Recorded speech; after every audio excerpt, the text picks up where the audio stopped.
It is now 7 p.m., so I call the May 26, 2015 meeting of the Board of Selectmen to order.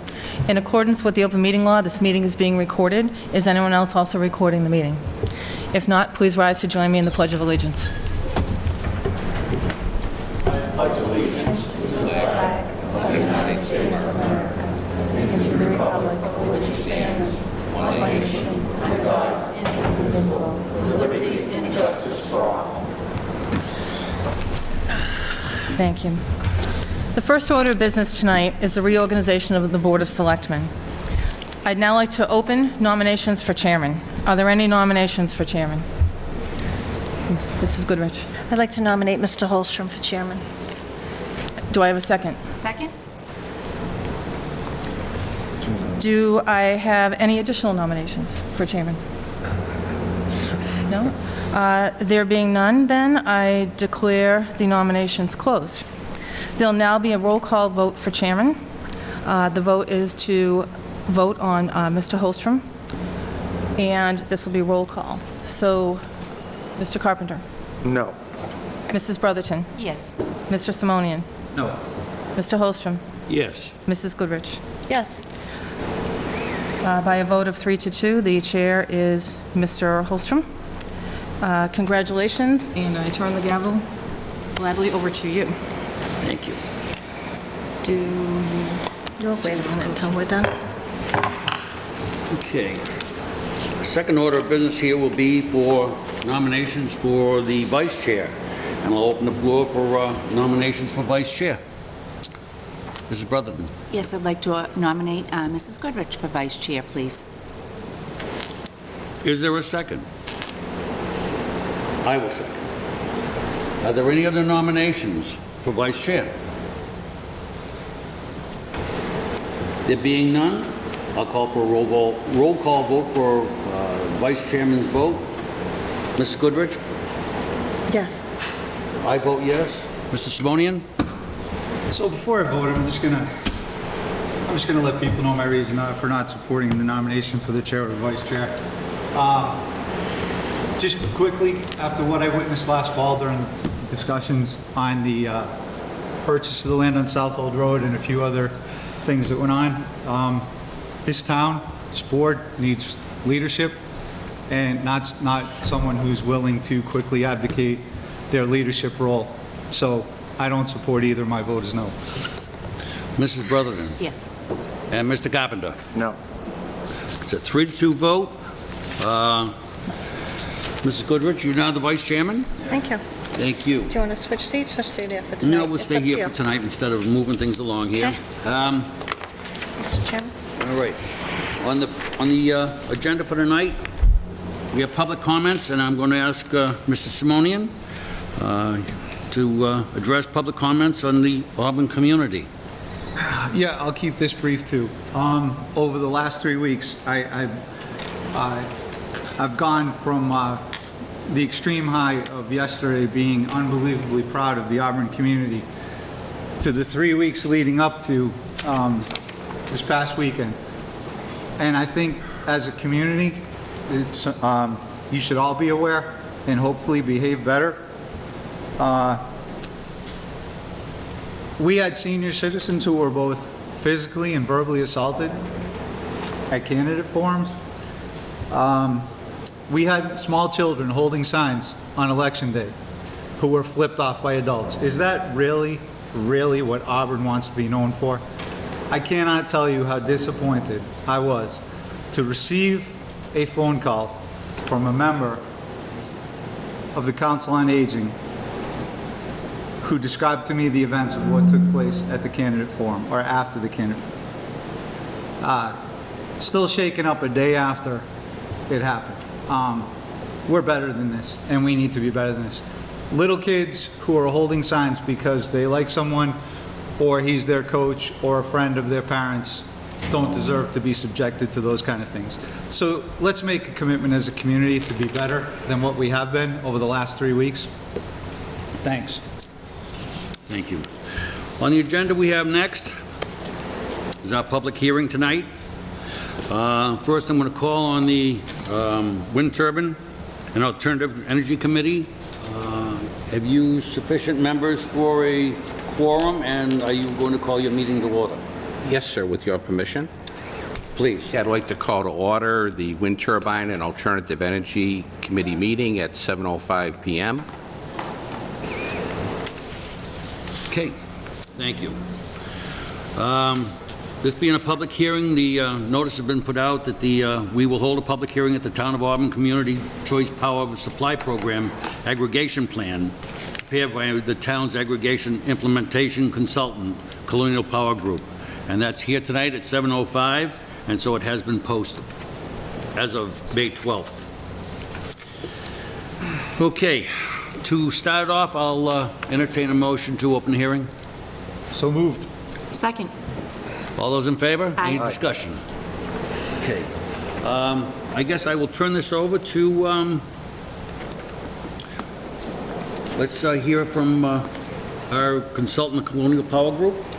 If they're here, please. Through the chair, if I may introduce Brian Murphy from Colonial Power. He is, as you mentioned, our town's aggregation implementation consultant. We did sign the contract with Colonial a couple of weeks ago, and since that time, Colonial's been working hard to put together this aggregation plan. Brian will be explaining the plan to the public this evening, explaining the process and why we're here this evening, answering any questions that board members or committee members may have, and then hopefully, if the chair would, accept input from the public. And we will try to, this evening, with Brian's assistance, determine what, if any of the comments or questions can be incorporated into the plan. It's my understanding some parts of the plan are boilerplate, so some parts of the plan can't be changed, but some of the language could be changed. So we can make some changes. Some of it, as Brian will explain, has to be there per DPU. So with that being said, the one last thing I want to mention is, it is not a requirement to have a public hearing, but we wanted to have a public hearing to give the public the opportunity to hear the plan, have their questions answered, and move forward. It is a requirement to post the plan for the public to see. And as you mentioned, Mr. Holstrom, I believe we actually posted this back on May 12th. We put it on the town's website, we put it on social media, announced it on Auburn Community Television. And I will also mention, before Brian speaks, that there are, for those of you who need to have a newly revised copy, we made some, I would call them modest, insignificant changes today that were based on town council's review and recommendation. They were not anything to do with the actual plan itself. It's to do with the organizational structure of the government, just to change the language to be more in keeping with the town charter. And primarily that is under the town charter. The town manager is the chief procurement officer. Some other communities have that system, some have a joint system. So Attorney Bob Hennigan did recommend a couple of changes. So both committees and the board has a copy of that. Those changes are in red. They're primarily on the first couple of pages. You will see throughout the document the word approve has been changed to award, because under the contract, under the charter, I don't approve a contract, I award a contract. So that you'll see that language in there too. And we can answer any questions as we go through, but I want to make clear to everybody that the revised version is available online, and we do have copies here this evening from Colonial Power if anyone would like to see it. So with that, I turn it over to you, Brian. Thank you very much, Mrs. Jacobson. Just to review a little bit about where the town's been, last October, at town meeting, the town awarded the town manager certain authority to enter into contracts for energy aggregation. The work was then largely taken over by the Wind and Turbine and Alternative Energy Committee, which, along with Eric Lesperance and Matt Benoit, did a lot of homework on this process and on the selection of the consultant that you would use to help guide you through the process.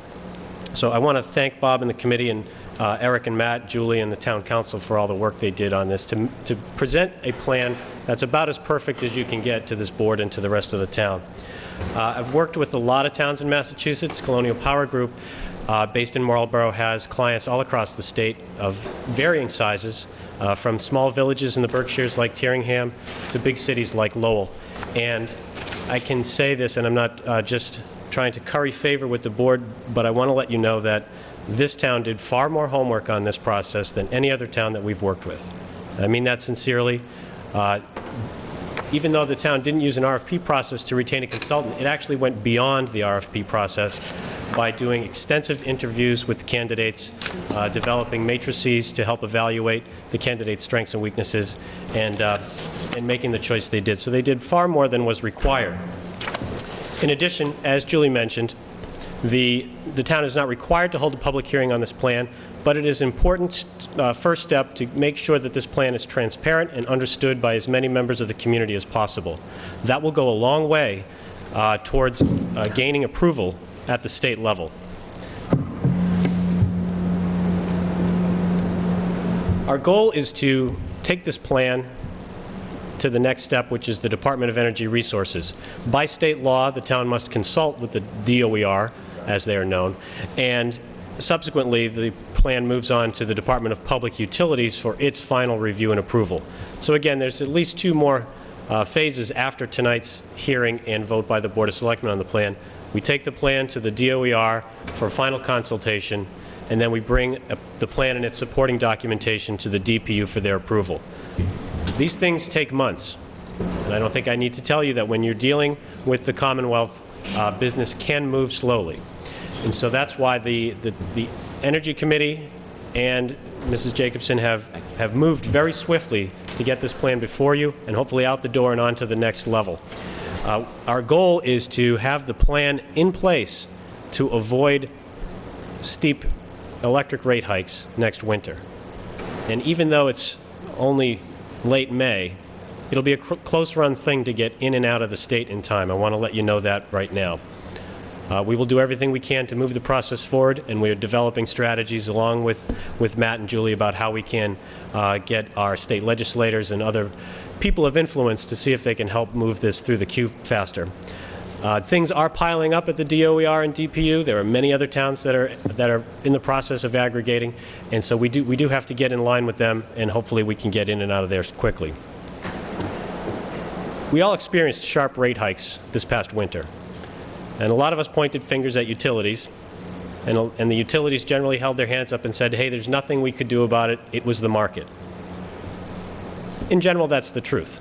However, there is a tool, aggregation, that you now see before you to help mitigate those price spikes, and the town is doing everything it can to make sure that the people next winter pay a decent rate for electricity, not what happened over this past winter.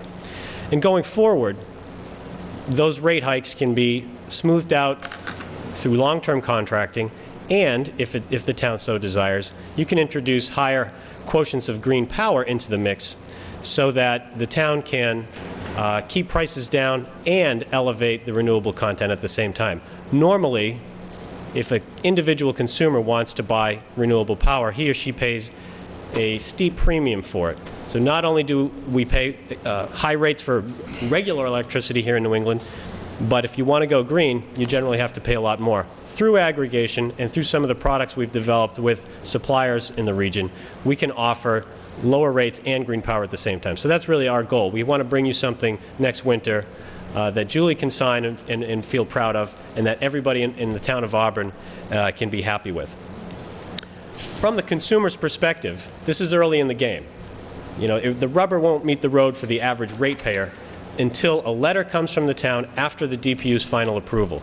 And after Mrs. Jacobson signs a contract with the supplier, then everybody gets notified in town that this program is on an opt-out basis. And I hope you had a chance to read through some of the documents that are before you.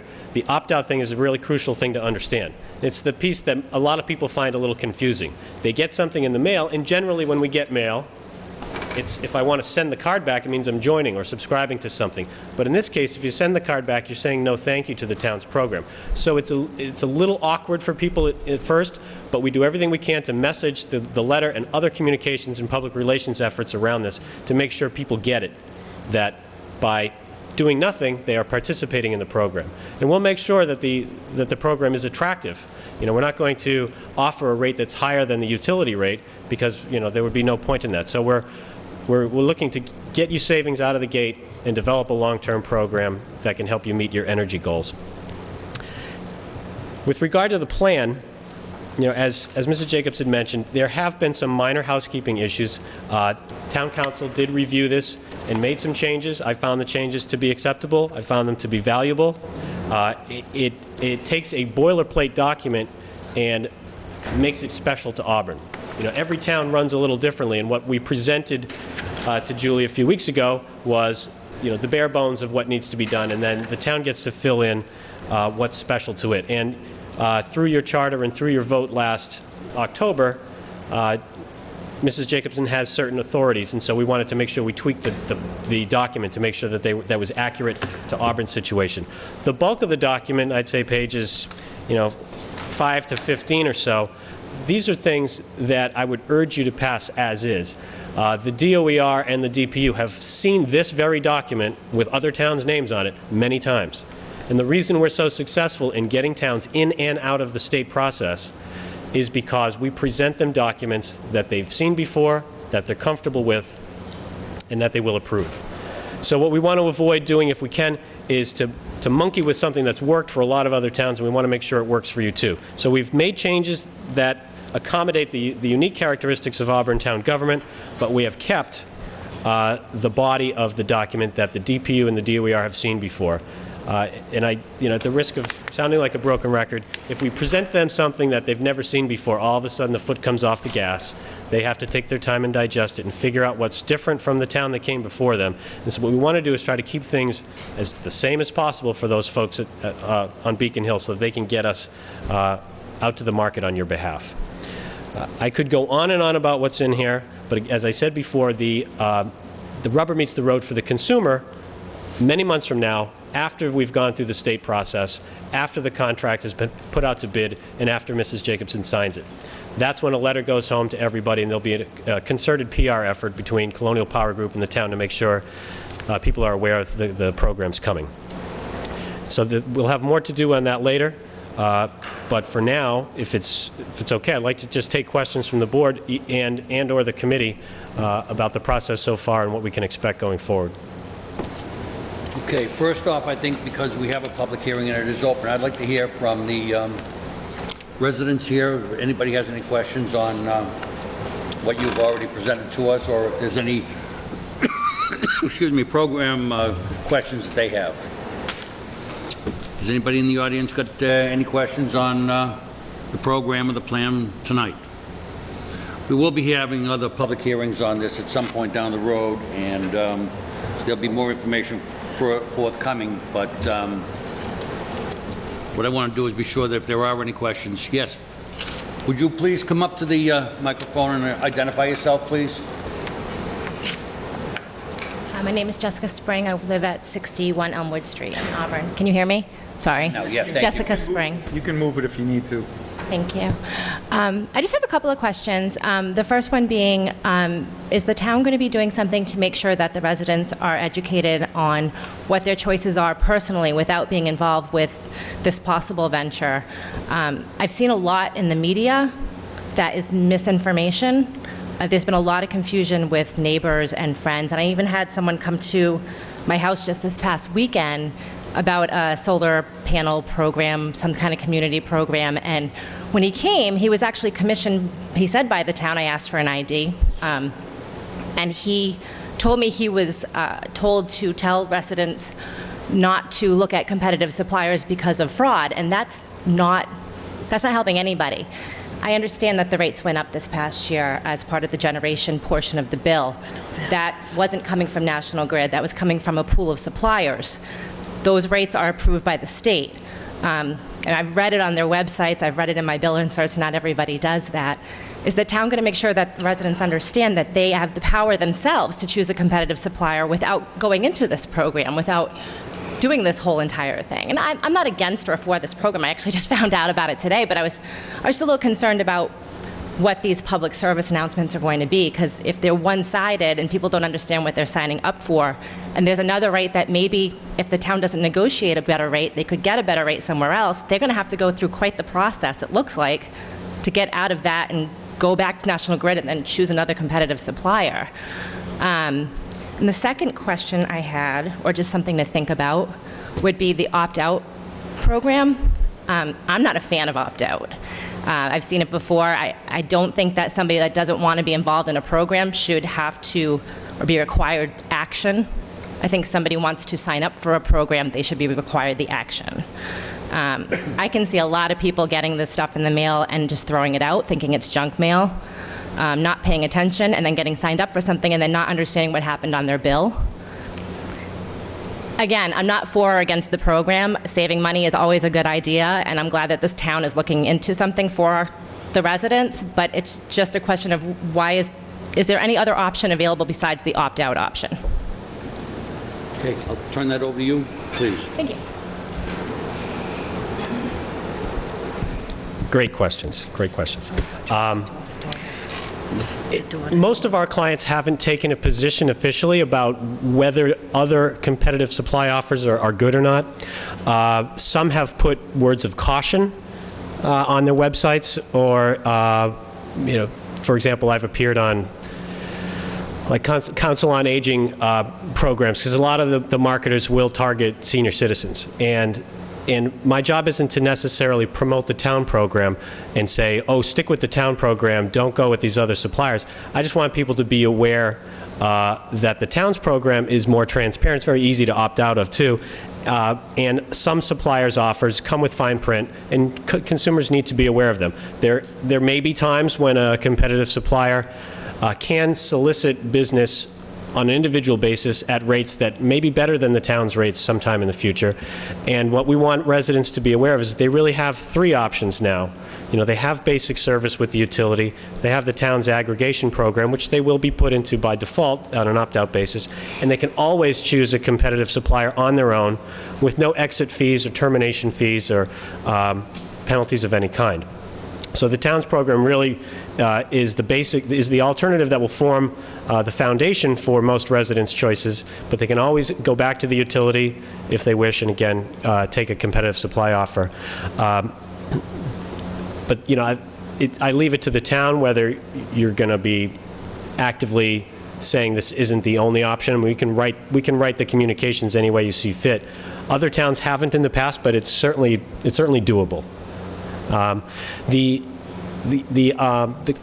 comment about opt-out, as I said before, this is the piece that is generally the hardest for people to swallow. And it can be a tough thing to get something in the mail and say, I got to take action not to participate. It is the only effective way to pool residents and small businesses together to negotiate for better rates.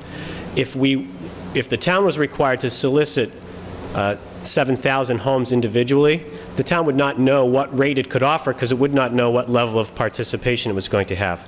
However, there's been enough experience with aggregation in Massachusetts so far that we have statistics that will show that between 90 and 96% of residents who get the letter participate. It may be because they threw the letter away, but the letter comes on town letterhead in a town envelope.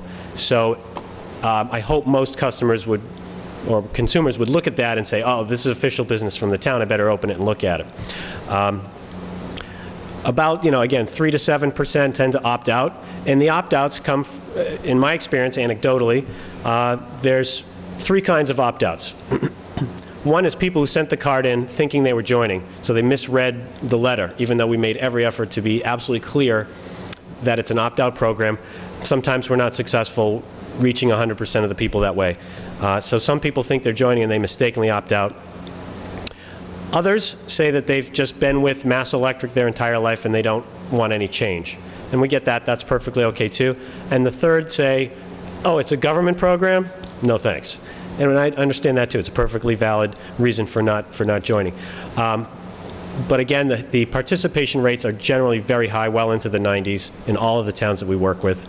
And we do everything we can to make sure that the message is out there about the opt-out. And anytime we're asked about other supply offers, we give them the unvarnished truth.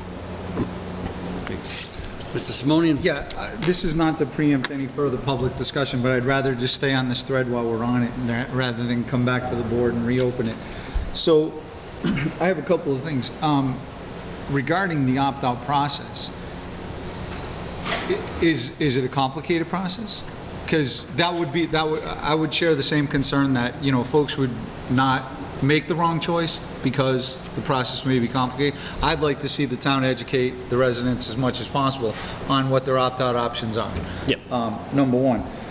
Secondly, you said, you talked about the opt-out versus the opt-in. So my question there is, it seems as though, and I don't want to put words in your mouth, so I'm asking,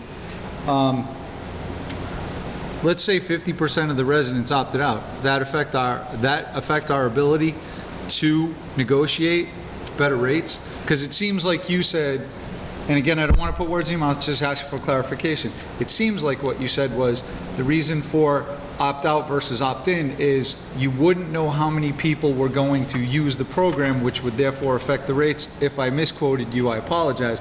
So I'm concerned there because will it affect our rates if we have a large amount of people opt out? All right, first question on the ways to opt out. We try to make it as easy as possible. There's a prepaid reply card along with the letter from the town, and it, so that there's mail. There's also hyperlink. They'd obviously have to go to the URL and type it in themselves, but they can opt out online, and there's an 800 number. So we think we've covered all the ways to make it as easy as possible for people to opt out. Before you move on to question 2 then, so I'll just ask you this because you mentioned it. If I was one of those people who went, I just opted out by accident, then what? If you give us a call, back in? You can get back in anytime. Okay, all right. Yeah. If 50% opted out, the 50% who remained would get the terms of the contract. So the contract is awarded and the price is struck before the opt-out process begins. Okay. So it's the supplier who has to gauge, what percentage do I think are going to opt out in Auburn? Okay. And it's up to them to bake that risk into their bids.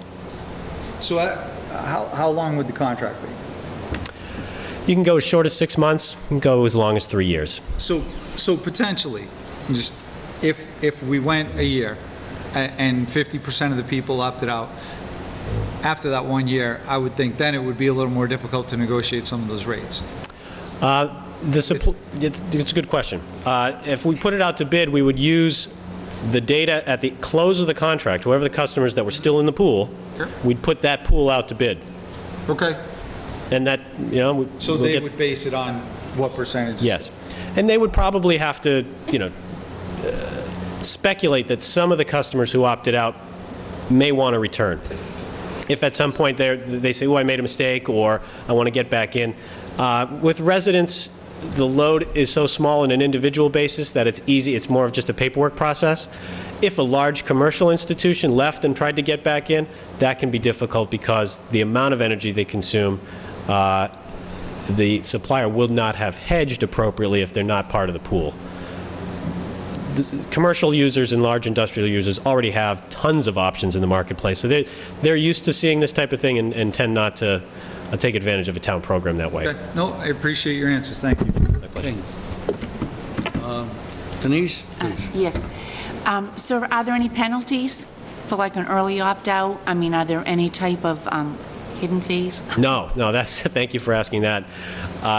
That's one of the best things about a government-sponsored or government-run program is there's no fees. Everything's transparent. There's no fine print.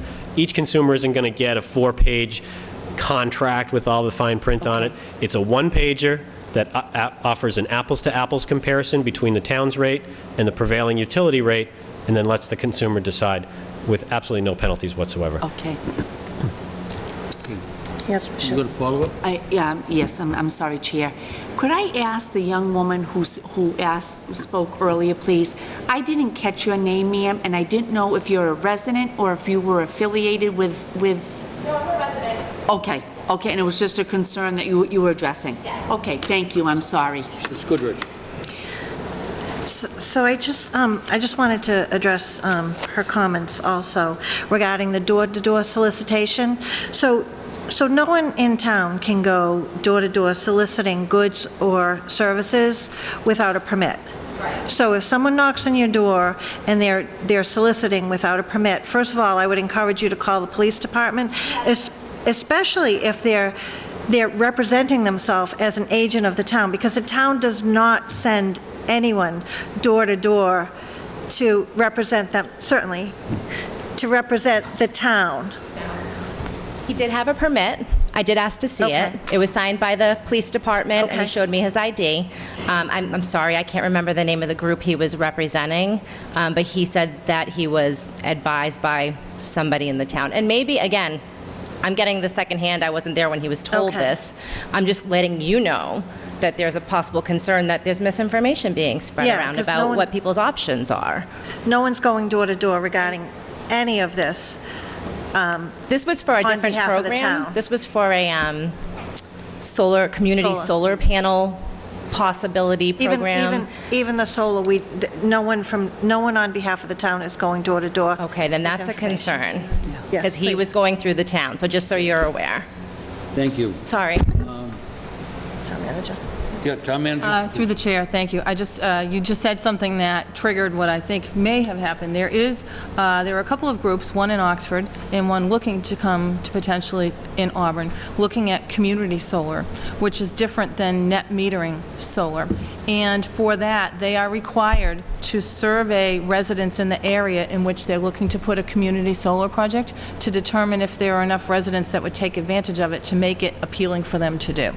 So that's probably what you received. Someone would have to do that type of a survey. They're required, it's similar to the gas company. Before the gas company will run lines and extend their lines, they're required to do a survey of the people on that street to make sure that they have enough customers to offset the economies of scale and pay for it. So once you said on the solar panels, that's most likely what you did here. From the town perspective, it is a great idea, and we certainly will make sure that we work together with Colonial to educate the public that there are choices. Where we have to be careful is we can't guide the public toward any specific choice other than we can just tell them what ours is. We've done a lot of homework. We're confident in our process. We don't know what other companies have done. We would tell you that there are choices, and we would just caution the consumer to research them carefully, be careful before you sign anything, talk to professionals, talk to a lawyer. There are a lot of companies that are solid, good companies, and there are some that may not be. So we would just say that with a word of caution. But when we roll this out, we will certainly make sure that everyone knows that there are other choices. This is just the choice that the town is pursuing because we have the ability to do it, and we've done it very publicly. We've done a lot of homework on it. So thank you for saying that. Mr. LaFlash? You can see. Norma Flash, and my question is, during this last winter when all the rates were going crazy, I, along with probably a lot of other people, shopped around, and I locked into a company that locked me in for 2 years. Now, if you bring me into this program, I'm going to get penalized. Does that penalty apply, and what happens with that? Please. Good question. That's also a really important distinction to make. If the consumer has already made a choice, they will not be enrolled in the program. Only customers who are still on National Grid's basic service will be invited to participate. All right, so they'll get the letter. When National Grid gives us the data, they give us everybody in Auburn, and they have a little code next to each account that says whether they're on basic service or with a competitive supplier. We strip out those on competitive supply. They don't get the mailing, because we don't want that to happen. We don't want to inadvertently enroll somebody and then have their original supplier whack that customer with a termination fee. Okay? Great question. And just to follow up, please? Then I have to let you know, I mean, we're talking with a lot of people. There were a lot of people that were shopping around because National Grid's rates went off the charts. And I mean, I don't know how many that affects in Auburn, but I can tell you there are probably quite a few people that were looking at a different option this last winter to get out and probably walked into and bought into another supplier as far as that goes. It isn't just me. I know it's multiple people that were probably going to be aware of that. Thank you. Mr. Patokas? Yes, my name's Bob Patsukas. I chair the Wind Turbine Committee, and I'm sorry, I didn't catch your name either. I don't know if you could give us your name again. Jessica. Swift? Oh, thank you, Jessica. No, I was going to get this much attention. Jessica Spring. Thank you. Thank Jessica. you, Jessica. I want to put your mind a little bit at ease. I want to give you a chance to watch some of our filmed interviews of the aggregation companies that have come and we've interviewed them. They're interviewed by other Auburn residents who have your back. I know that we developed a matrix that you can get on commonly asked questions that would answer most of your questions and a few others that you can get from Mr. Benoit at any time. I hope at some point that'll be put on the website, at least from Colonial, the answers that they gave us to these basic questions. I agree that probably 97% is not, we're not going to get 97%. A lot of people have left. My own friends, if we polled the people here, I'll bet we get a much smaller percentage of people that would actually be in the program. This gives you another option, but the option is with protections. It's been checked out by all the members of this committee, by an interview process where they were filmed, and they also had to submit written responses to the answers. So we know where they stand.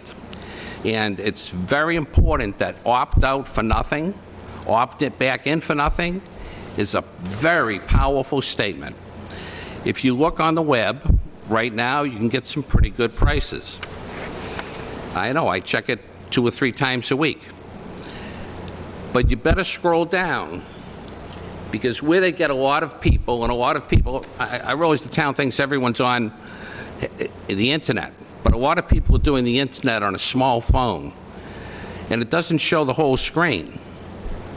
So if you don't scroll to the side and see that the penalty is on this side, or scroll all the way to the bottom of the page in fine print, you'll find out there's a $150 penalty that the town has protected you against with this program. But we weren't going to accept a penalty for opting in or opting out. And I think that you've got also the Department of Energy is watching your back too with this company. Presently, we're finding companies from all over this country are coming in trying to get your money. And you better protect yourself, because this is the wild, wild west right now on trying to get your money for your electric bills. And I would disagree that we had to put up with those spikes in electricity this fall. We knew it was anticipated. We didn't think they were going to be as large. And those people who did anticipate it went to other companies in August and September and received approximately a 10.5 cent per kilowatt hour for 1, 2, or 3 years. And many of them are Auburn residents. Again, consider this as just one more option. Watch our meetings, they're on film. And if you want to talk to individual committee members, please feel free. But get that matrix that we've developed from Mr. Benoit. It's going to answer a lot of your questions and put your fears to rest. But consider this just another option as a consumer. And it's going to, one of the things we tried to do is to stop these peaks. And we want to make sure that Colonial sort of keeps the price steady.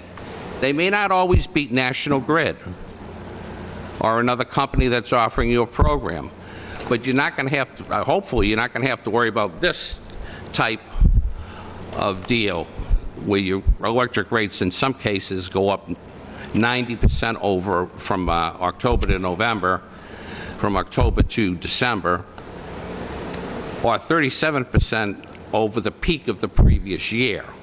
If you check your bill, that's the language that they used. So I hope that that's helpful for you. That matrix will be invaluable.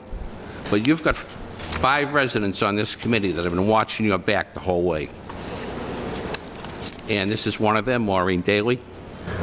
2 questions just for the other folks to hear. Just to clarify on the opting back in. So is there at any point during the term where they can't opt in?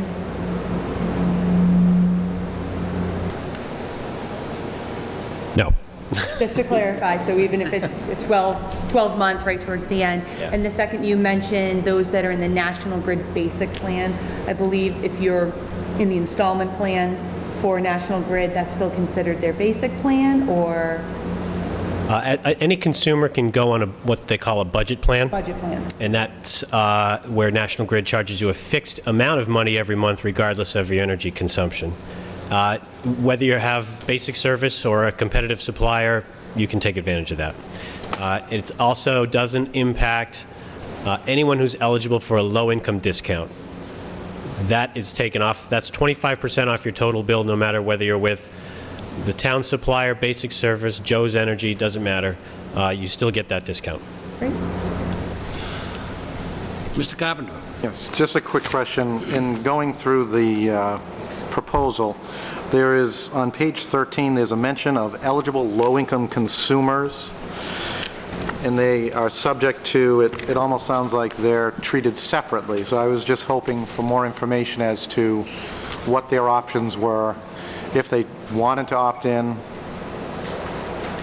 I'll largely give the same answer I gave to Ms. Daly. That statement is in there to indicate that anyone who's eligible for a low-income discount gets to keep that this program doesn't take that away from them. Okay. So there's no barrier to them joining if they're on some sort of other government program, is what you're saying? Now, there's no penalty, they don't get stripped of their low-income eligibility just by participating in the town's program.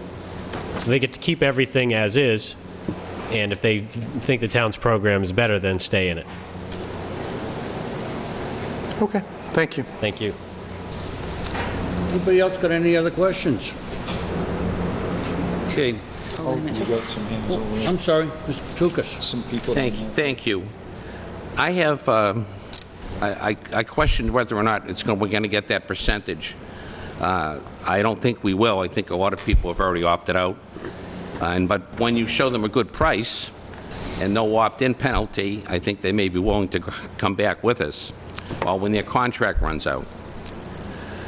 Are there any costs to the town of Auburn for you to run this program, to the taxpayers of Auburn?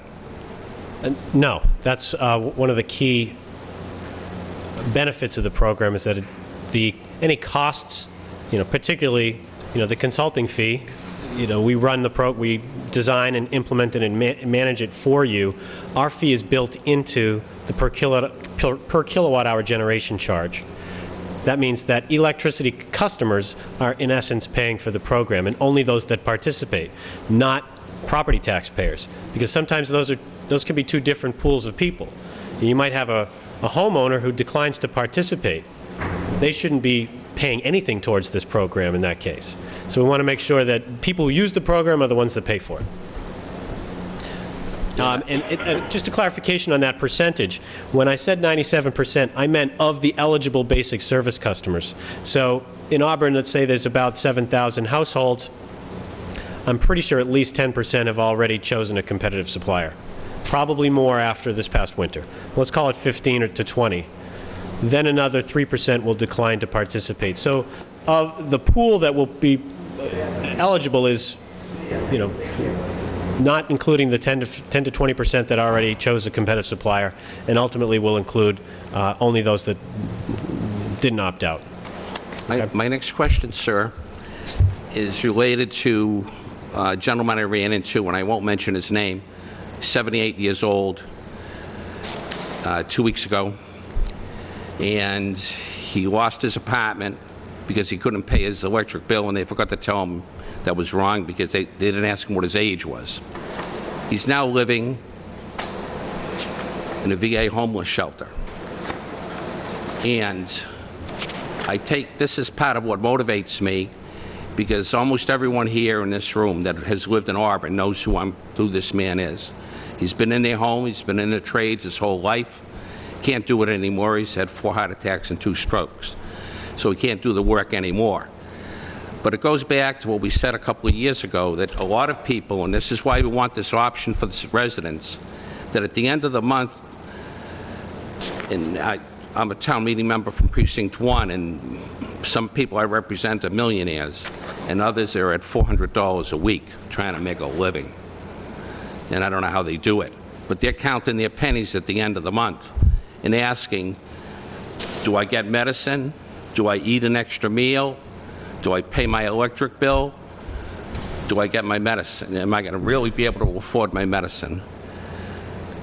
And these people motivate me, and it's part of the reason I got into this aggregation and brought it to the town almost 3 years ago. And I'm glad that we're accepting it now. But this next question is revolving around that. You say you have in this contract, it calls for an energy manager. Does that cost the subset of people who will be using this plan any money? Does it raise their electric bill at all? If the town exercises an option to use ratepayer money to fund an energy manager position at the town, then yes, it would be within the electric rate that everyone would pay. The subset of citizens? Yes, just those that are participating. Right, because those people that stay with National Grid wouldn't pay anything. That's correct. And those people who already have opted out for another company wouldn't pay anything for this. Correct. Okay. Excuse me, Ms. Patukas, I've got a couple of others out there. I know you've got several questions, but I'd like to hear from some of the residents also. Please come up and identify yourself.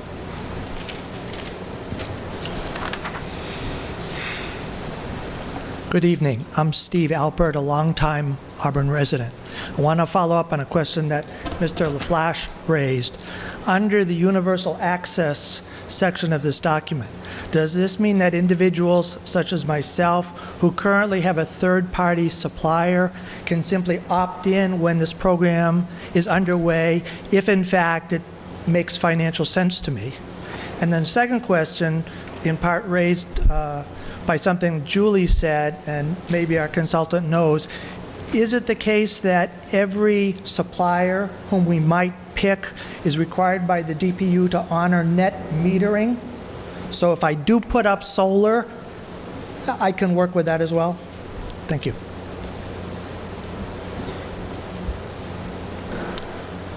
Yes, with regard to universal access, it is state law that any electricity consumer within the geographical boundaries of Auburn be eligible to participate. And if that means joining the program after they cycle out of an existing competitive supply contract, that's perfectly okay. Secondly, people who participate in net metering or have rooftop solar, under this program, they really get a double benefit. When they're selling energy back to the grid, they're selling it back at National Grid's retail rate. When they consume, they'll be purchasing at the town's rate. And we hope there's a big difference there, so that they make more money by selling it at the higher National Grid retail rate. And when they are net consumers of energy, on cloudy days, they are buying it at the town's rate. Did I? Okay. Is there somebody? Yep, go ahead. Please. Hi, Jeff Labonte from 336 South Street in Auburn. Just two quick questions. I think one's for you and one's for probably the committee. Business customers, they haven't talked about them, but I was wondering if they're eligible to join, particularly the manufacturing facilities in town and the industrial parks and whatnot.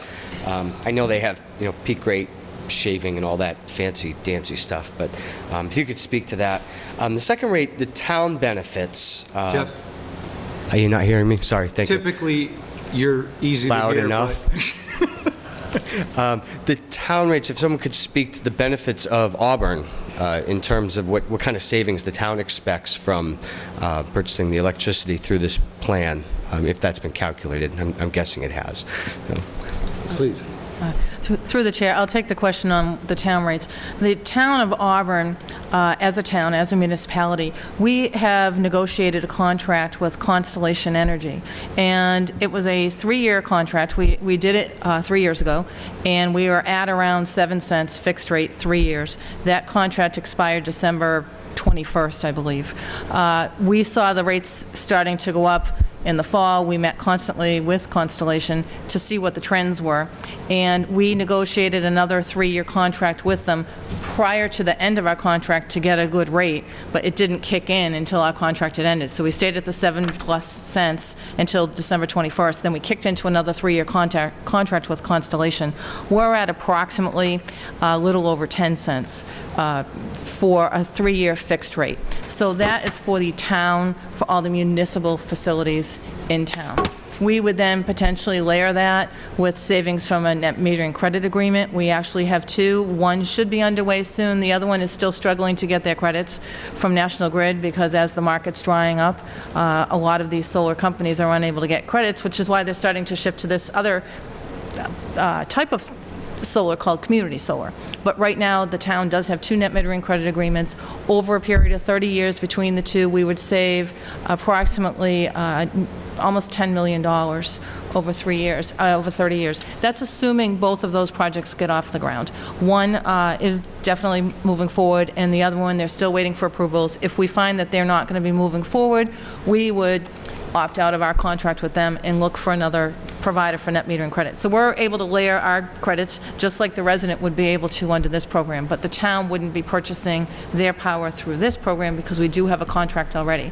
At the end of our contract, if this is something we could look at, it would be also competition for us.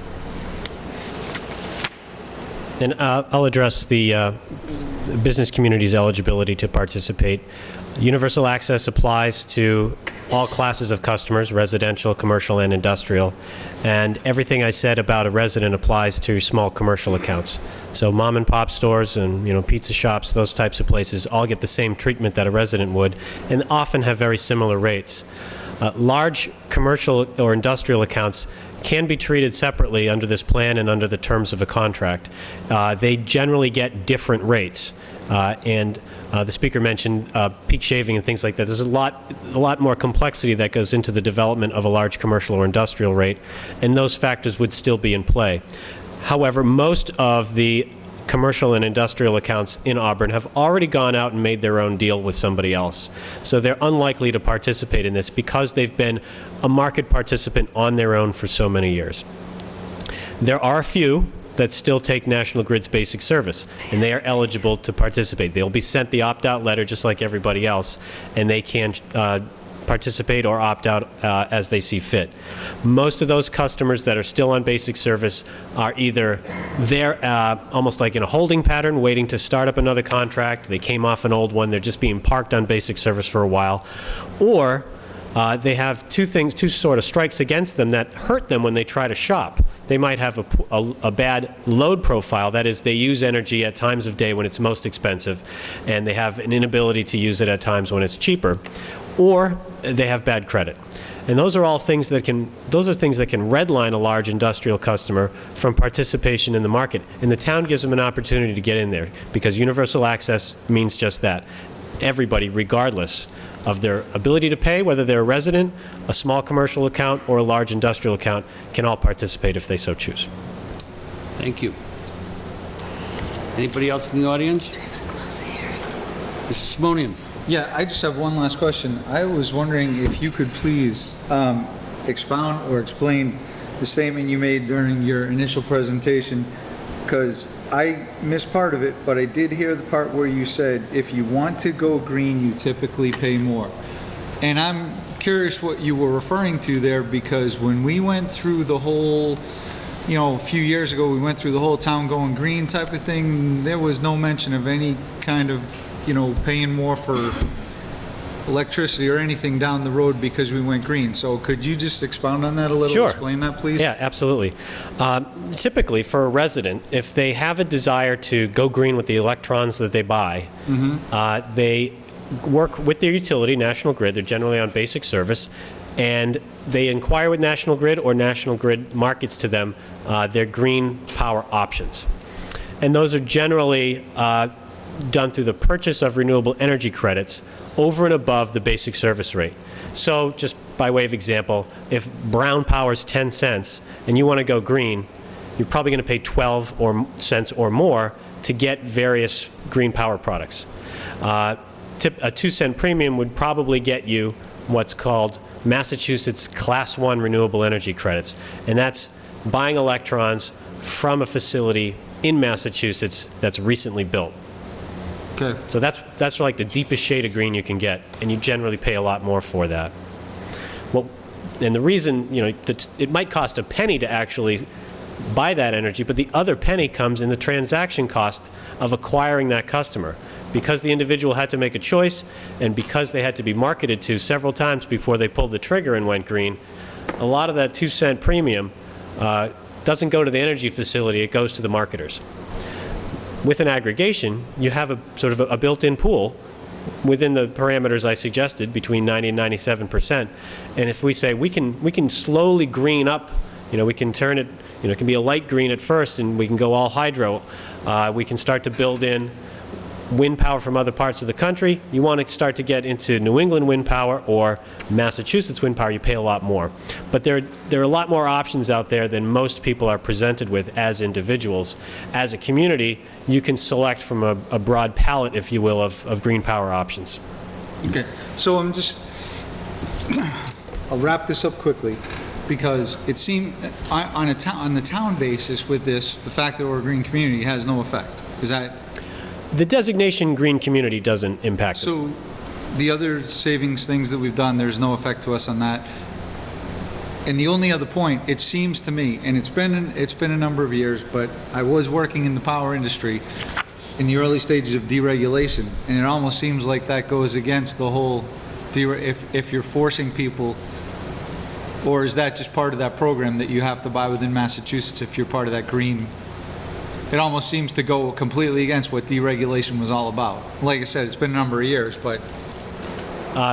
Which part goes against? Well, you said that part of that renewable energy was the person who opted into that would be forced to buy possibly from a newer facility right here in Massachusetts. And so I would take that to mean they didn't have the other options of shopping around.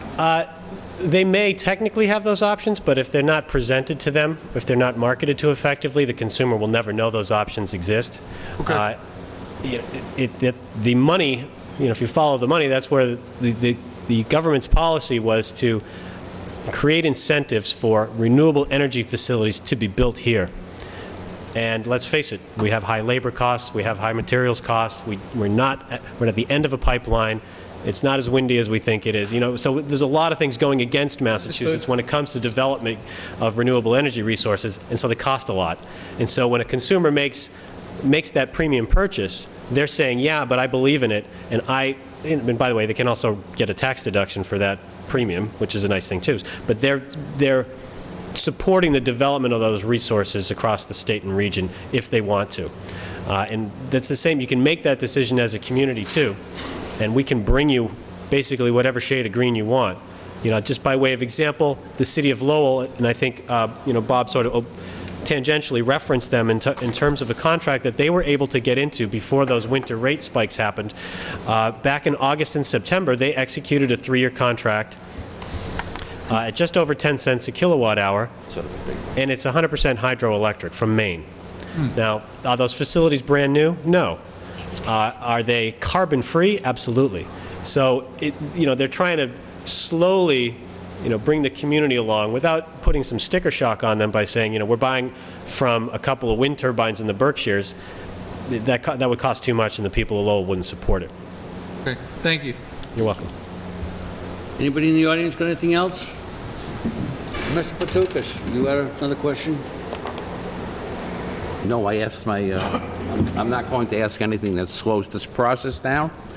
I just wanted to clarify a couple of things, and I want to thank the Select Board for joining into this program and town meeting for passing it and giving Julie Jacobson, our town manager, the power to do this. I want to thank Julie Jacobson for expediting it, and I know that she's going to be busy on a meeting tomorrow. And I don't want anything that I have to say to interfere with that for tomorrow, because that would slow the process and give us a chance to stop that peak that we had from National Grid. We're looking for stable rates that you can plan your budget on, and good, reasonable rates. May I do one more? May I introduce the committee members? Please. And then close. David Della Gorgendier is in the audience, Maureen Daly, Jeff Mitchell, who came in from his vacation, so a special thanks to Jeff. Mr. Jack Bacchus, most of you know him from the Democratic Committee, and I'm Bob Platukas. Thank you so much for Thank you. honoring us and having us here. Ms. Goodrich?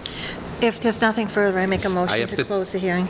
Can I close mine and I'll get out of your way? We're going to close the hearing, and then you can close out Oh, your... then I do it. Thank you. Yeah. Motion been made to... Second. Any discussion? All those in favor? Aye. Okay, I'd like to have motion to close. Do I have a second? Second. All in favor? Aye. Thank you. It's unanimous.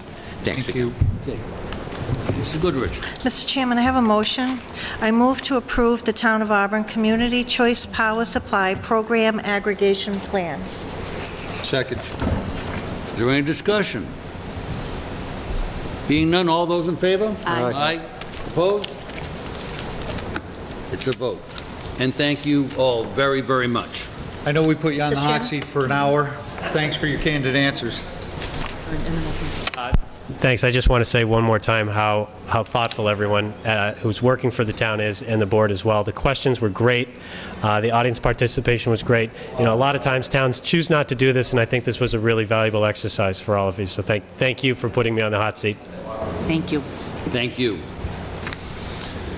Okay. Just need to run out to speak to him. Okay, go ahead. The ti- I make a motion that we have a 1-minute recess. The town manager needs to. Second. Motion been made for a 1-minute, couple-minute recess. All those in favor? Aye.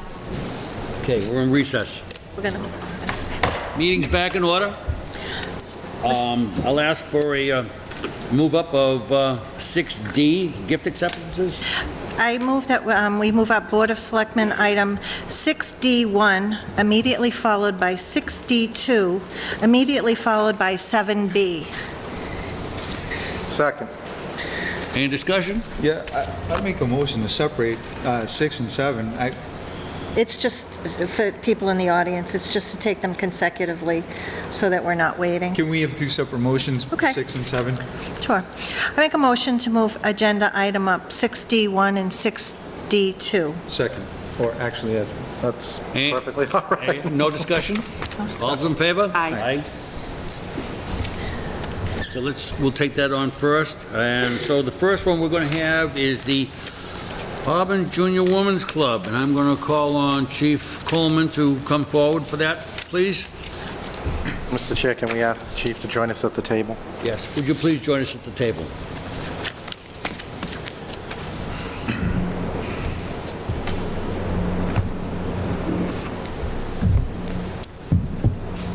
Thank you. Good evening to the board. Tonight you have before you a request to accept a donation from the Auburn Junior Women's Club. And at this time, I would like to ask the board if it would be okay to invite Marissa Jablansky, the president of the Auburn Junior Women's Club, to join me here at the table. Would you please come forward?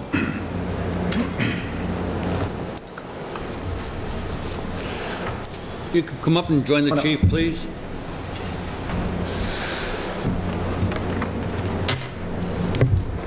Thank you, Mr. Chairman. As many of you know, this venture has been well documented over the last couple of years. Just about 2 years ago, in June of 2013, excuse me, the Auburn Junior Women's Club began a fundraising effort to replace the community sign in front of fire headquarters at 47 Auburn Street. The Auburn Junior Women's Club has had a close relation with our department for several years, working on community projects. And when it came time to discuss the replacement of the community sign out in front of the station that was originally donated by the Rotary Club some 30-odd years ago, in my mind, there was really no other choice but to ask the Auburn Junior Women's Club to get involved in this venture, given the relationship that they've had in the community and working with us in public safety. They voted as a group to take on that task, and they've done a phenomenal job over the past 2 years in fundraising efforts for this. Again, in June of 2013, they held their first fundraiser, which was actually a hula hoop contest. You know, we had some participation come out. It was a great time. The kids had a ball. I believe, get in a hula hoop, but I think there was a no photographs rule. I asked you if there was any video I would there. ask you to prove it. But it was a great time. And we've done everything from work hula hoops to bowl-a-thons to scooping ice at Coco's Tropical Ice in fire and ice events. They really did a great job coming up with some creative fundraising ideas, for this effort. So I'm happy to be here tonight I'll have Marissa introduce her club, but at this point I'd like to turn it over to Marissa to actually describe whatever it is she wants to say in terms of the sign and the project, and then I'll answer whatever questions the board may have. So, Marissa. Thank you. Thank you to the board and to Chief Coleman. As he said, I'm Marissa Jablansky, the current president of the GFWC, Auburn Junior Women's Club, and I'd like to introduce, with your permission, my club members. We have T. Jablansky, who is one of the two co-chairs for the Electronic Message Board Committee. Jean D., who is the immediate past president and was the beginning head fundraiser for this project, running the hula hoop contest and the very successful bowl-a-thon. Then we have our club treasurer, Carrie McQuarrie, and Nikki Smith, member at large. As the chief has described, we come before you tonight to ask for your support and our donation of an electronic message board to be located on Auburn Street in front of the fire department headquarters. It is our pleasure to donate the sign to this town that we all love so much. The main focus of the GFWC Auburn Junior Women's Club is to give back to our community through volunteerism. And through many fundraisers, volunteer hours, and generous donations from our community, we are thrilled to make this contribution to our town. Chief Coleman has more details on the sign itself and how that will work, so I will send back to him. Thank you again. So as Marissa had mentioned, this is an electronic message board sign, and that was one of the things that, when we kind of started talking about this project, which is really what sort of made it more monumental, is the cost of those signs. You're going to be asked tonight to accept a donation in value of $23,200, which was the cost of the sign that they're donating. Now, for many of you that have seen the sign out in fire headquarters, like I said, it's 30-plus years old. That sign is changed manually every Monday morning by on-duty firefighters. And the process is, because it's a community message board, anybody in the community has access to that. So what happens is they come into fire headquarters, they would come to the window, they request a form, and they would fill out whatever group and whatever message they would like to see displayed on the sign. The problem has become that over the years, it has become such a popular place for organizations to advertise that with only two sides of the sign, we often find ourselves in some cases turning down groups for advertising because it's already booked for another event. They're only allowed to advertise for a week at a time. So the popularity sort of became problematic in really allowing full community access. One of the other concerns that we've had on the management side, especially the emergency management side over the years, is it's inevitable that when we're preparing for storms and we're preparing for other types of events, whether we have to open a shelter or we need the community to take some sort of an action in terms of a road detour or something like that, we're forever trying to coordinate, where's the message board coming from? And we are fortunate enough to have a message board here in Auburn, but fortunately or unfortunately, however when you look at it, because it came off of a Homeland Security grant, the reality is the message board, we could get a phone call for that right now and it could be deployed to another community, leaving us without a message board. So it really, in my mind, made sense to have this new community message board moving into the future, electronic in nature, where it would have an emergency management function as well, where within a moment's notice, we could change the sign to give that direction to the community, again, as far as road closures, shelters, whatever it may be. So this sign, it's of the latest technology, and it's really going to move us forward in the next 20 to 30 years in terms of community message. So again, they did a great job. The cost, and that was one of the things that the club had to determine early on. You know, this would have been an easy project to replace exactly what we had out there. You know, it was probably $5,000, and you know, it probably would have been an easy venture, but that's not the road they chose. They chose the road that was really the right choice in today's world, in today's technology, to move us forward. And I'll be forever grateful for the work that they've done over the past 2 years in order to put this message board in place. And there's more people that go past that square, and they're always looking at that sign to see what kind of activities there are going on. And I'm for one, and I know that the guys at the firehouse are going to just love this because they don't have to get out there in the bad weather. And I'm not going to blame any of them for their spelling, because sometimes the spelling's a little bit off. But yeah, it's definitely a worthwhile community venture to get involved with this. And thank you so much for the Women's Junior Club to come up to and take care of this. And put it forward for us, because now we move to town and we inform them. That's a great thing.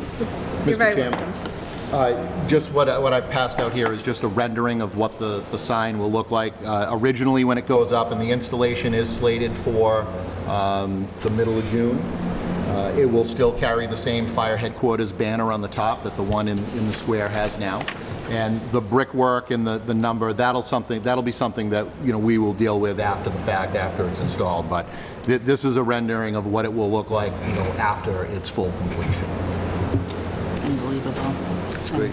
Mrs. Goodrich. Mr. Chairman, I move to accept, in accordance with Mass General Law, Chapter 44, Section 53A, and I move proudly and gladly, the acceptance of a double-faced time-o-matic watch fire message center with an approximate value of $23,200, generously donated by the Auburn Junior Women's Club to the Fire Department. Second. Is there any discussion? Yes. So, this is a wonderful thing, obviously. It doesn't even really have to be stated. This is the kind of community stuff that should make us all proud. So thank you for doing such a wonderful thing and putting in so much time and effort that you did. And I guess I only have one question. What are you guys going to do with all that free time now that you don't have to go out and change the sign? Thank you very much. Any other comments or questions? So much gratitude. Thank you. Thank you very much. The chair thanked you for the board, so I will just say that, you know, Auburn is very fortunate to have such volunteers in town who put 2 years of their life to make the town a better place. And as I'm nearing my year on the board, every meeting we have an act of generosity, no matter how small it may seem to people. But we have a great group of residents who step up, and we thank you very much. Yes, we do. Okay, the motion's been made and seconded. Any further discussion? All those in favor? Aye. Aye. And no one's opposed. Nope. Thank you. Thank you so much. Very much. Thank you.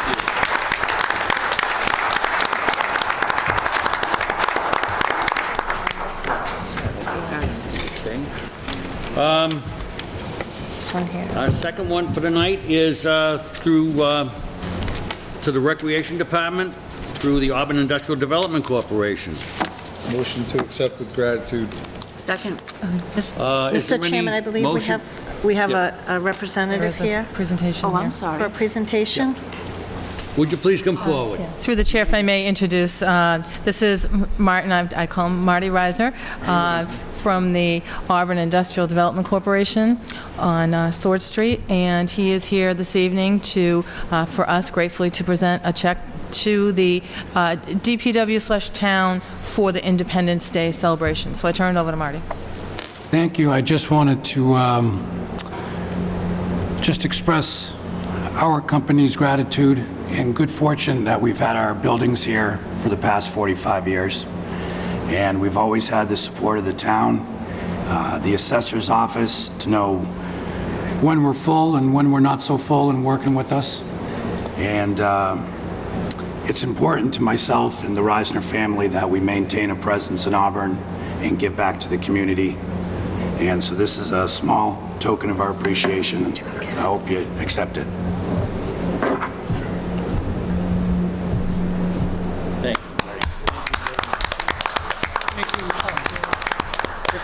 Mr. Reisner, Yeah.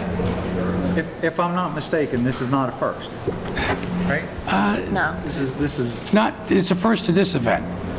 not the first gift to the town. yeah, thank you very much for You got it. Thank you. ongoing Thank you generosity. very much. Thank you. Thank you for coming tonight. And thank you for waiting. The Okay. motion, call the motion. Okay, motion been made and seconded to accept this. All those in favor? Aye. Opposed? Thank you. Mr. Chairman, I make a motion to move up agenda item 7B. All those in favor? Aye. We'll ask Mr. Corbin to come up, please. And this is the town manager.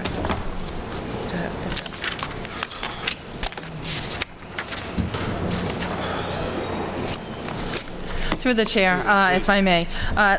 Tonight's item is just an informational item in anticipation of an item that we will be bringing before you, hopefully in the next couple of weeks, which will require a vote. So by way of background, under Mass General Law, Chapter 115, veterans, it really defines what veteran services are for each community, and it defines it by size of the community, what you have to have as far as a veteran services representative and clerical, and everything is defined in Mass General Law. For the past few years, how many years, Larry? 9. All right, for the past 9 years, Larry Corbin, we've been very fortunate to have Larry as our veterans agent. And just by way of understanding, we have approximately 8 cases right now. We budgeted $63,000 in FY15. So Larry does a good job at maintaining all of those cases. So the reason we're here this evening is the Commonwealth of Massachusetts contacted me in the fall and said that under Chapter 115 that the town is required to have a full-time veteran services representative.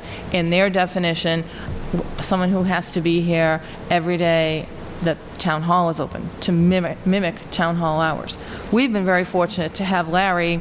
I call Larry 24/7, because while Larry may be at his position during the day, he has always been accessible and available during the day, and he is here evenings and weekends, which is a service that the veterans love. We've been able to service all of our veterans. So we had quite a lengthy discussion with the state and the Veterans Services Office, and they will tell you that because our population is over 12,000, according to Chapter 115, it does say that you need to have a full-time Veteran Services rep.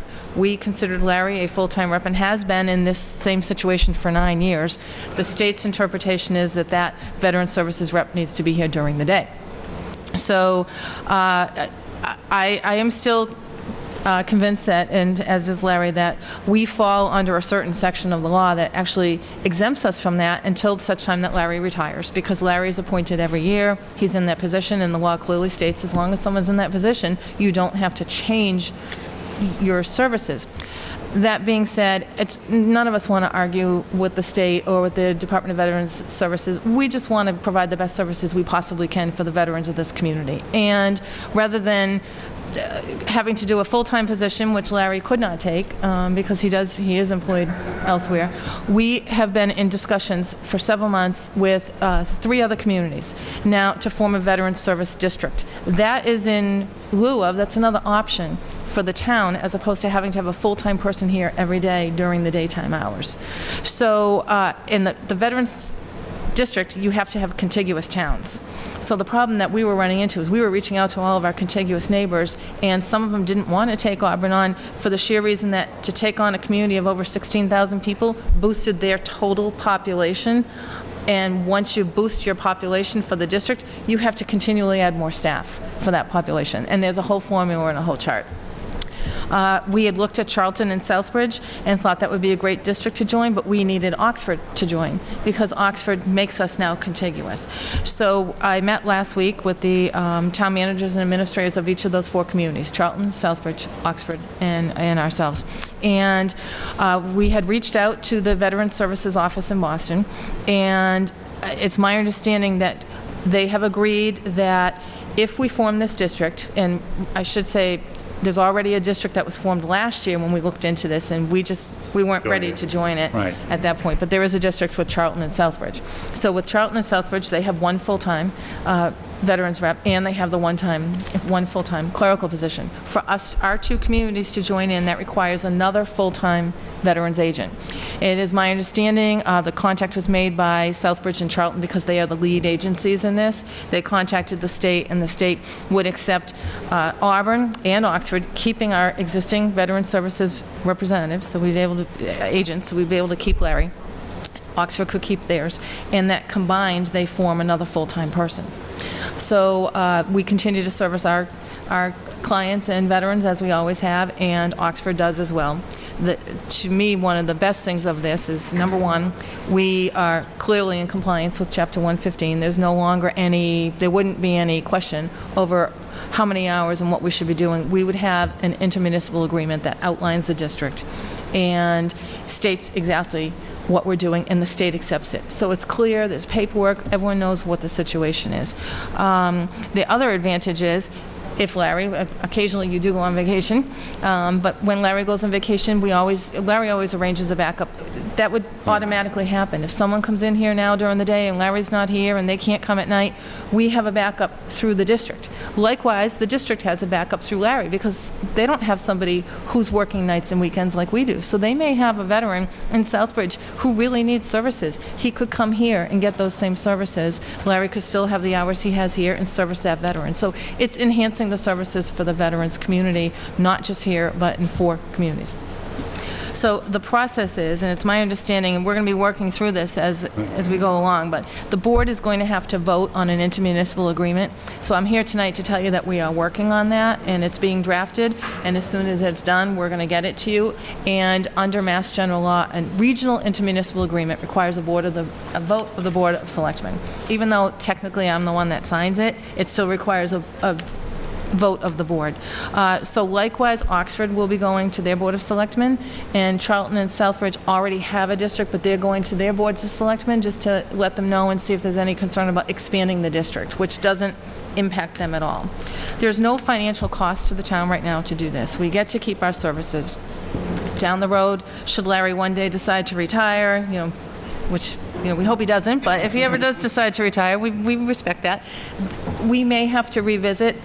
We'll have to work with the state and see at that point if the system is working and the state feels it's working, we can continue the way it's going with a new person down the road, or at that point we may have to do something with the other 3 communities where we share another one full-time person. But this, right now, it's my understanding this will be an acceptable situation to the state.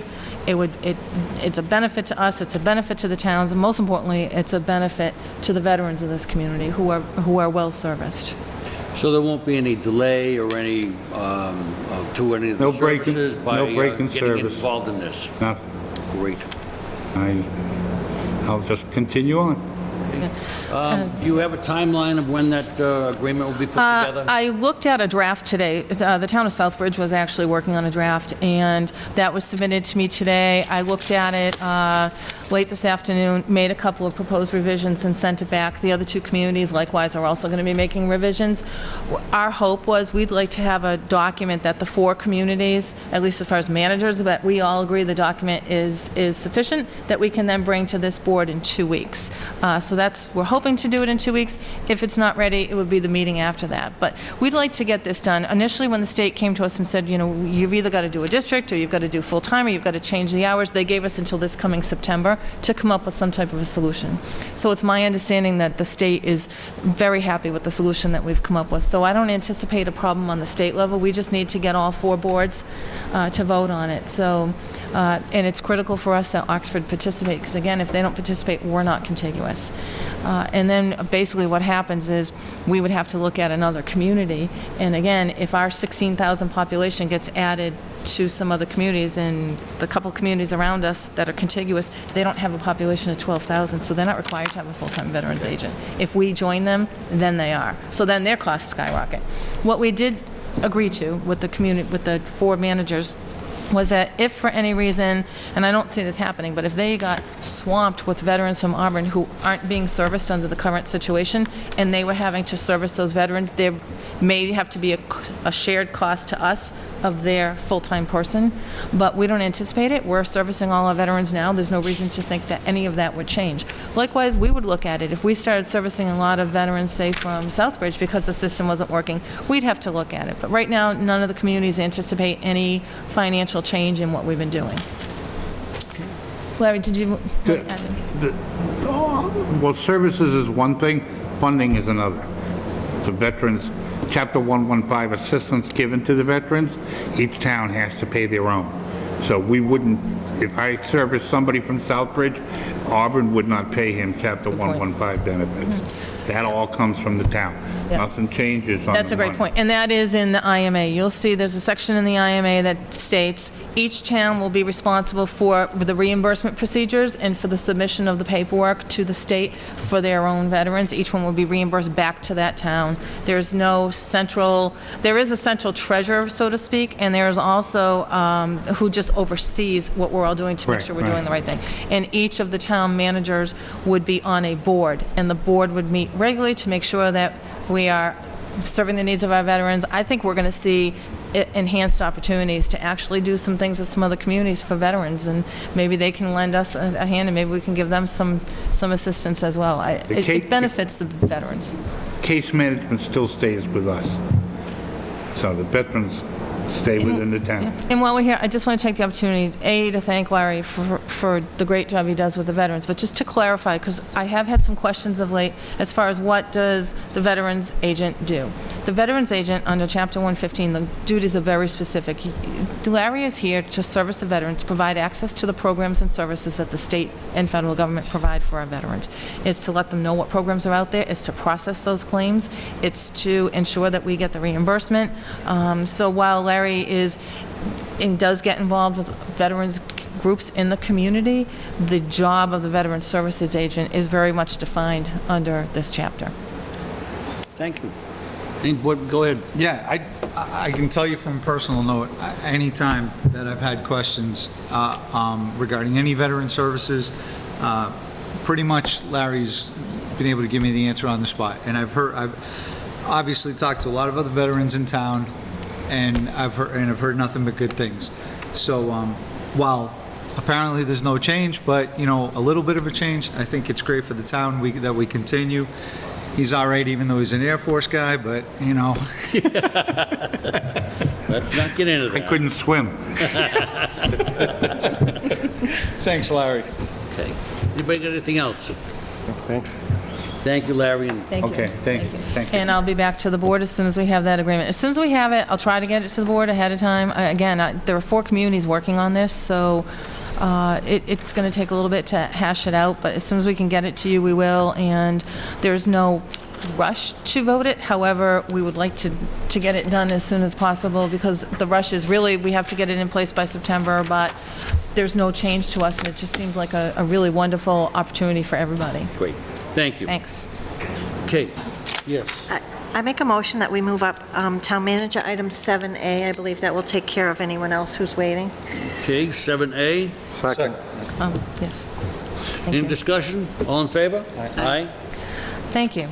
Through the chair, Matt Benoit is here if there are any specific questions, but Matt and I have been working on submitting a grant, and Matt's done a great job on this, submitting a grant to the CMRPC through the DLTA, which is a technical assistance. It's their Round 2 grant program. And we don't accept funding necessarily because it's technical assistance, but there's a value to the technical assistance. Right now, we don't, it's hard to put an amount on that value. We will get that from CMRPC, but CMRPC just wants us to know that while I enter into the contract, again, I want you to know what it is we're applying to do. It's a competitive grant. We may or may not get it. And I know it's, Matt, would you mind coming up here and just giving a brief overview of what it is that we are submitting? Right here.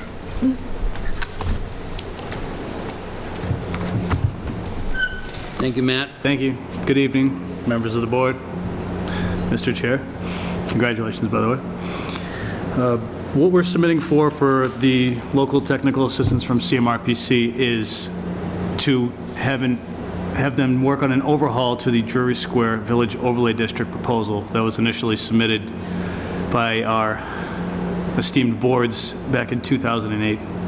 It went through town meeting, did not pass, had many questions that arose from not only town meeting, but other departments for that. Mr. Carpenter, you're accustomed to this. I believe you're on one of the committees that proposed this. And although it was a valiant effort, and in my opinion, a great idea, it does need its attention since the Drury Square Village Overlay District does promote a community-like feel to this and centralizing a formal downtown-like atmosphere for the community, and puts certain regulations, signs, businesses within that district to give it a uniform and community feel. And we are hoping that CMRPC can help us circumvent some of the issues that arose at town meeting back in 2008, so we can get this back in front of town meeting for approval. Does anybody, board members, got any questions? Okay, being none, I'll entertain a motion. Yes, I just want to clarify, we would like to have a vote of the board to allow the town to apply for and receive technical assistance on behalf of, from CMRPC DLTA program. I'll make a motion that we request authorization to accept technical assistance from the CMRPC DLTA Round 2 grant program. Second. Okay, any discussion? All those in favor? Aye. Opposed? Thank you, ma'am. Thank you. Thank you very much. Okay, back to our agenda. Under 5, we have no communications tonight. And under 6, we have Board of Selectmen general items. We have 3 drain layers, and by our policies, they do not require to be here tonight. We'll take them on one at a time. And under A, we have drain layer license for Chauvin Excavating, LLC of Charlton. Is there a motion? Mr. Chairman, I would make a motion that we approve the license, provided that all applicable requirements of the state and town and any of its departments, boards, and commissions have been fulfilled. Said license is subject to all conditions stated upon it. Failure to comply with any and all conditions shall invalidate the license and render it null and void. Second. Any discussion or questions? All those in favor? Aye. Opposed? Under B, we have the drain layer license for S.J. Turnblom Construction Corporation of Shrewsbury, Mass. Mr. Chair? Yes. I would like to make a motion that we approve the license, provided that all applicable requirements of the state and town and any of its departments, boards, and commissions have been fulfilled. Said license is subject to all conditions stated upon it.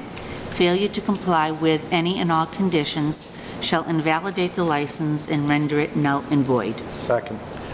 The motion made and seconded. Any questions, comments? All those in favor? Aye. Opposed? Okay, and under C, we have the drain layer license for Rataco Brothers LLC of Millbury, Mass. Is there a motion?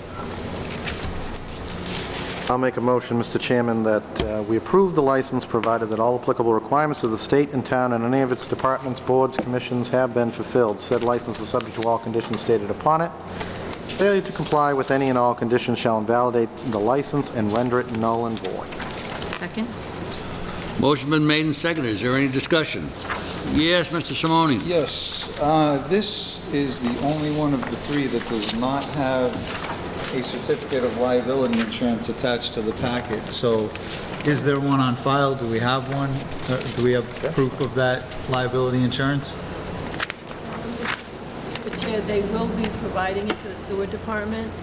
According to the application, they don't have to provide it till the board approves it because of the costs they incur. Okay. And the sewer department will maintain that They're required to They're take it required, once okay. the approval is in place. Any further questions? All those in favor? Aye. Opposed? Thank you.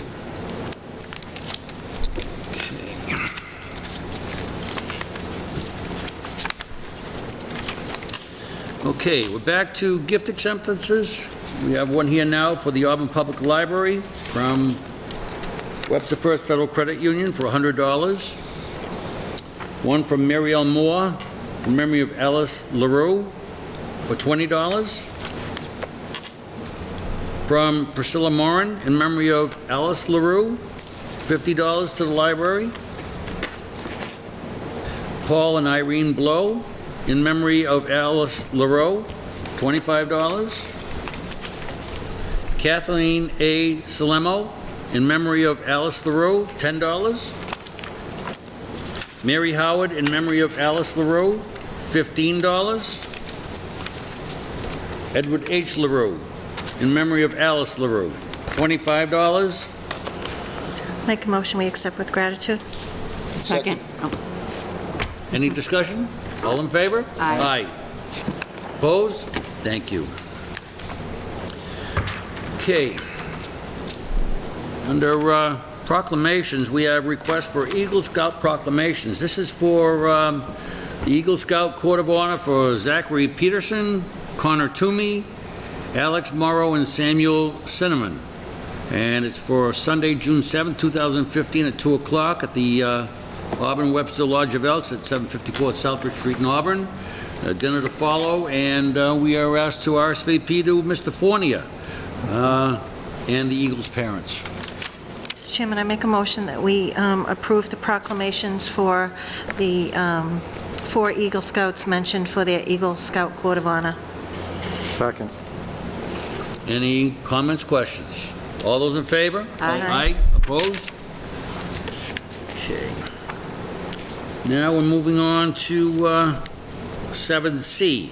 Request authorization to apply for and accept a grant from the NCOA, National Council on Aging, for the Senior Center for $1,000 to pilot test an educational module on home equity and reverse mortgages for the Aging Mastery Program. I'll ask the Through the town manager chair. for that, please. Yes, through the chair, that fairly explains it. We have a Aging and Mastery program that we did have a grant for, and this is another component. There are, I believe, 4 or 5 grants that are available across the country to set up this test pilot program for this one module. It's on home equity and reverse mortgages, and it's part of the Aging and Mastery program at the Senior Center, and there is no required match. Okay. Anybody got any questions? I'll entertain a motion. I would make a motion that we authorize the town to apply for and accept a grant from the NCOA for the Senior Center for $1,000 to pilot test an educational module on home equity and reverse mortgages for the Aging of Mastery program. Second. Any questions, comments? All those in favor? Aye. Opposed? Thank you. We have no tabled items tonight. Announcement for the job fair. Had a 7D. Let's see. Oh, I'm sorry. The announcement about the upcoming job fair at the Senior Center. Thank you, Mr. Chairman. This is a follow-up to a grant that the board voted for us to apply for and accept, and I believe it was a $500 grant, and we did receive that grant, and we are moving forward as part of that and having a job fair. And I just want to give the information to the public, and it will be posted in various places so everyone will be aware. But the Mass Association of Councils on Aging awarded the grant to allow us to offer an older workers job fair. And that will be held on Friday, June 12th, from 1:30 p.m. to 4 p.m. for job seekers who are 50 and over, so age 50 and over. We are partnering with the Workforce Central Career Center in Worcester for this. And again, this will be at the Senior Center. And there will be also 3 workshops that will be held. And one is using age to your advantage. The second one is resume writing. And the third one is preparing for job fair success. And these will be held the first week in June. So this is all part of the grant that we received. It's in partnership with the Office of Workforce Central. And the flyer is attached herein. Thank you. And the information will be posted where? The information will be posted on social media, on Auburn Community Television, and on our website. It's also posted at the Senior Center. Great. Thank you. Any other questions on that? Okay, moving on. We don't have any tabled items tonight. Board of Selectmen member items. By Mr. Carpenter, request that we hold 2 to 3 public hearings. Input as to whether we should go for a tax-free bond in September for South Hill Road. So I'll turn this over to you, Mr. Carpenter. Well, I was going to recommend that we actually take Mrs. Goodrich's first because it's more encompassing. So I would make a motion that we put 9B first. Okay. I'll second that. Any questions? All those in favor? Aye. Opposed? Okay. So Mrs. Goodrich. ironically, number one of our goals ties into your Board of Selectmen member item. So I guess I put this on the agenda just to figure out, we set goals and we haven't had any further discussion. We have 3 goals that were approved by the board. One was to set a time limit and propose use to the 61A property on Southold Road, which I said ironically ties in with Mr. Carpenter's member item. And then we had also discussed board members attending other committee meetings on a rotating basis and report back to the board where appropriate. I would comment on that I'm happy, with the permission of the board, to look at meetings that we may need to be attending, look at their schedules and bring something back to the board for some input of, when members are available. And the third one is to the extent that the board can involve itself in the process, facilitating the report and consolidation of all existing information, excuse me, on open space, uses, restrictions, etc.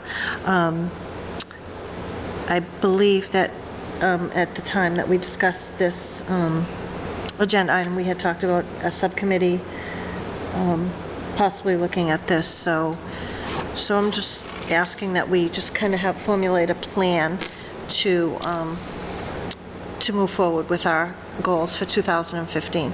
And as I said, on number 2, I'm happy to bring a report back to the board with committees that we don't have representation on and that may, interact with our board, that it would be helpful to have that information. Okay, so under number 3, to the extent the board can get involved itself in the process, are we talking about the Open Space Committee? That was Mr. Simonian's Okay. suggested member item. I think it was it was encompassed everything, I believe. Okay. I'll turn that over to you, Steve. You got any comment on that? Well, we had a few discussions on that, and really, I'm just looking for, similar to this agenda item, is something that moves us forward, that we're not just, talking about, we have this and we have that, and what are some potential uses for it? Is there anything that the town foresees? Things, I don't want to get into Mr. Carpenter's item too much before he discusses it, but it's these kind of things, we start to approach deadlines and then we really haven't, a decision needs to be made, and it's sometimes seems like a last minute thing. I'd like to be a little more proactive as far as, Dan also brought up the fact, early on in the Southold Road process that, we have other pieces of land that the town owns. It was also brought up, I believe, by you that, there's potential down the road, some things that may be on the horizon that have already been discussed to agree. So, I'd like to at least in some way maybe start out with just a list of, going forward, are there potential uses, things that the town,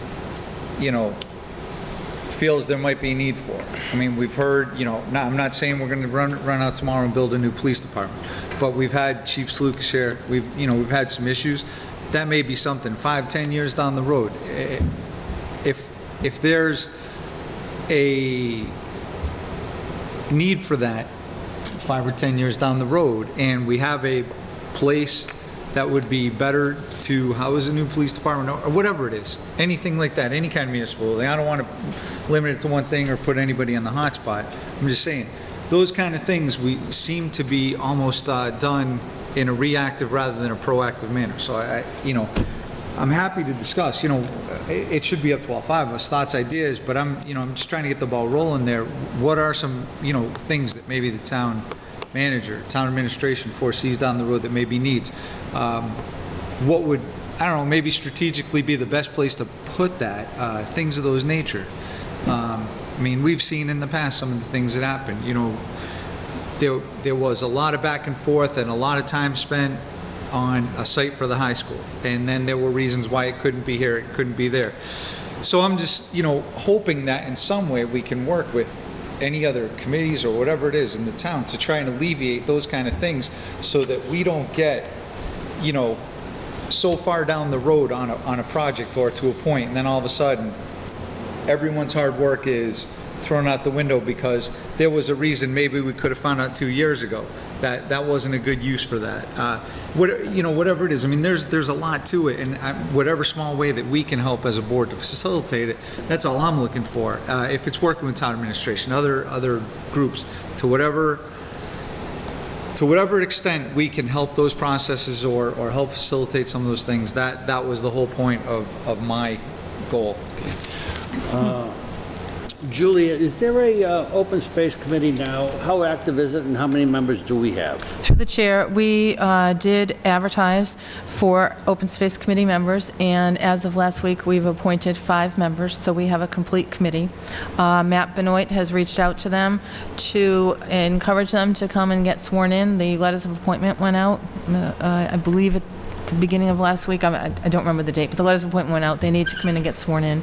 Once they're sworn in, they can start meeting. One of the goals that we were going to be asking them to start to look at immediately was the 61A land.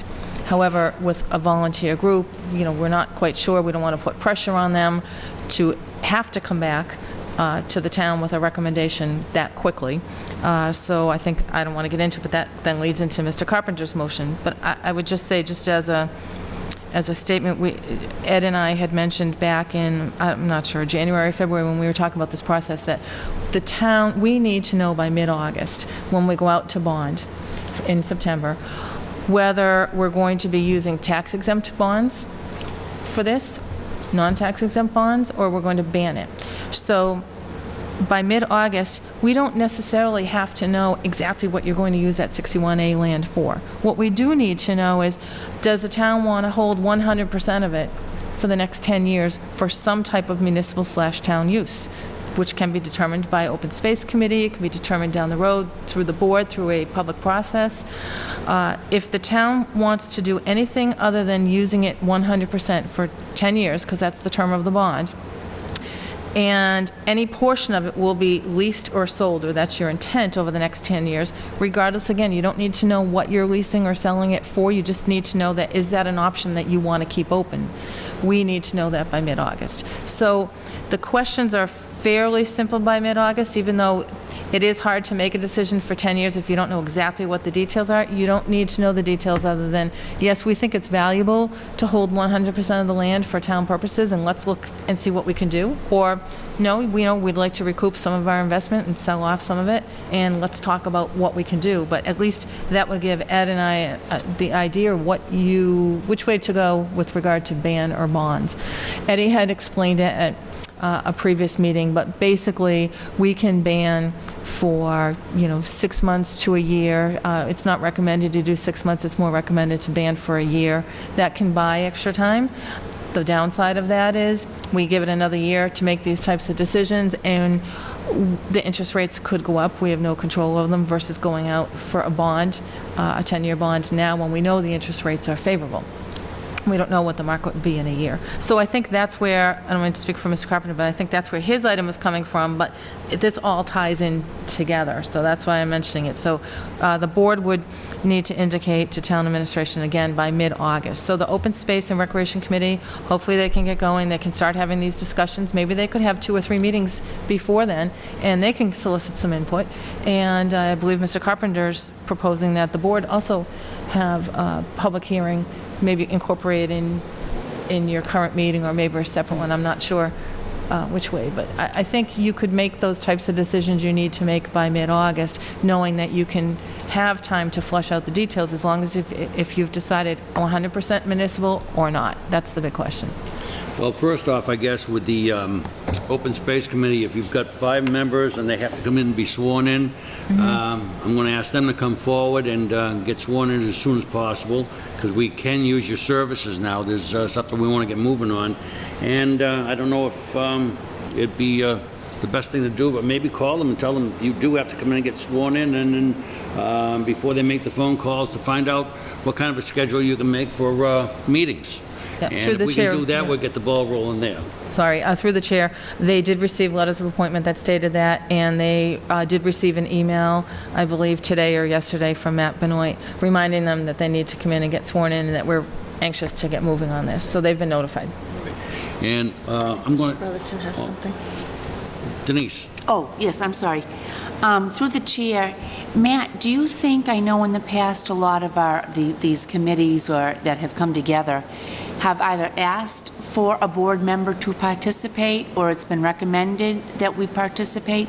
Do you foresee this particular open space committee, do you think it would be beneficial for them to have participation from a board member so that that person could bring back to the board any questions, or that we as a board could delegate, or someone hopefully would volunteer to bring our questions back to the committee? Are you asking if a member of the Board of Selectmen should be participating with their meetings? Basically, yes. I'm asking, in your opinion, do you think it would be in the best interest of the open committee group to have representation from a board member at their meetings? I'd almost want to defer to the town manager on this one, only because this group, 4 of the 5 members were on the previous open space committee. Okay. And one of them currently serves on the Conservation Commission as one town board, but they haven't met yet, so I haven't met the members to Right. this point. Right. I mean, my concern is, to my fellow board members, is that this certainly raised, this South Hold property certainly consumed a very large portion of our meetings. There were numerous concerns, all legit. We had residents that gracefully came forward with their concerns, which we like to see as a board. And I think if we're going to be re-entering this with open space, and as it's been clearly stated that there are other spaces in Auburn, that maybe we can get this addressed cohesively so that it runs more smoothly when it's brought to us again. Through the chair. Agreed. Ooh, sorry. Steve? We're kind of bleeding into Dan's item, so, and I have some comments regarding some of what we've talked about and also what he's about to propose, so could we move to that? I mean, I think we've addressed the goals. Okay. If the board is, because So we're just- starting to bleed into that, Yeah, so. but I want to hear from... Just to finish up on the goals, just with the board's permission, I'd like to prepare a report as to, on goal number 2, as to what committees the board may be interested in attending and getting updates from. I could prepare a report on that with meeting schedules, and then we could move forward from there to see which members are available to attend those meetings. But I'd be happy to begin the process for goal number 2.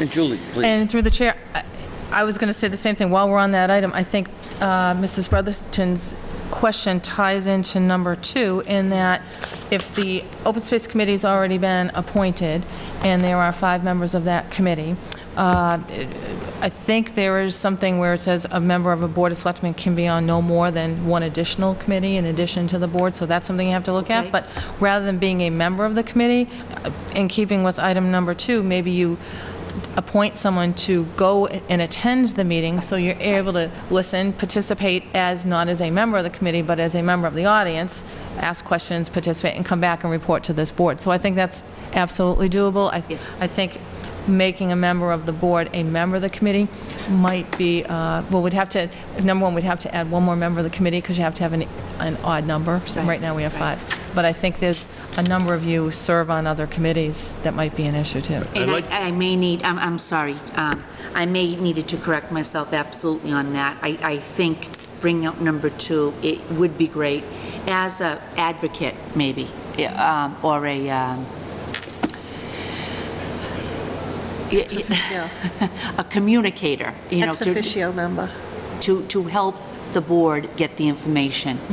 I think it's a great idea. I think what we should do is we should expedite Yes. it, and I would think that, all of the members here think about who would want to be part of that committee to attend those.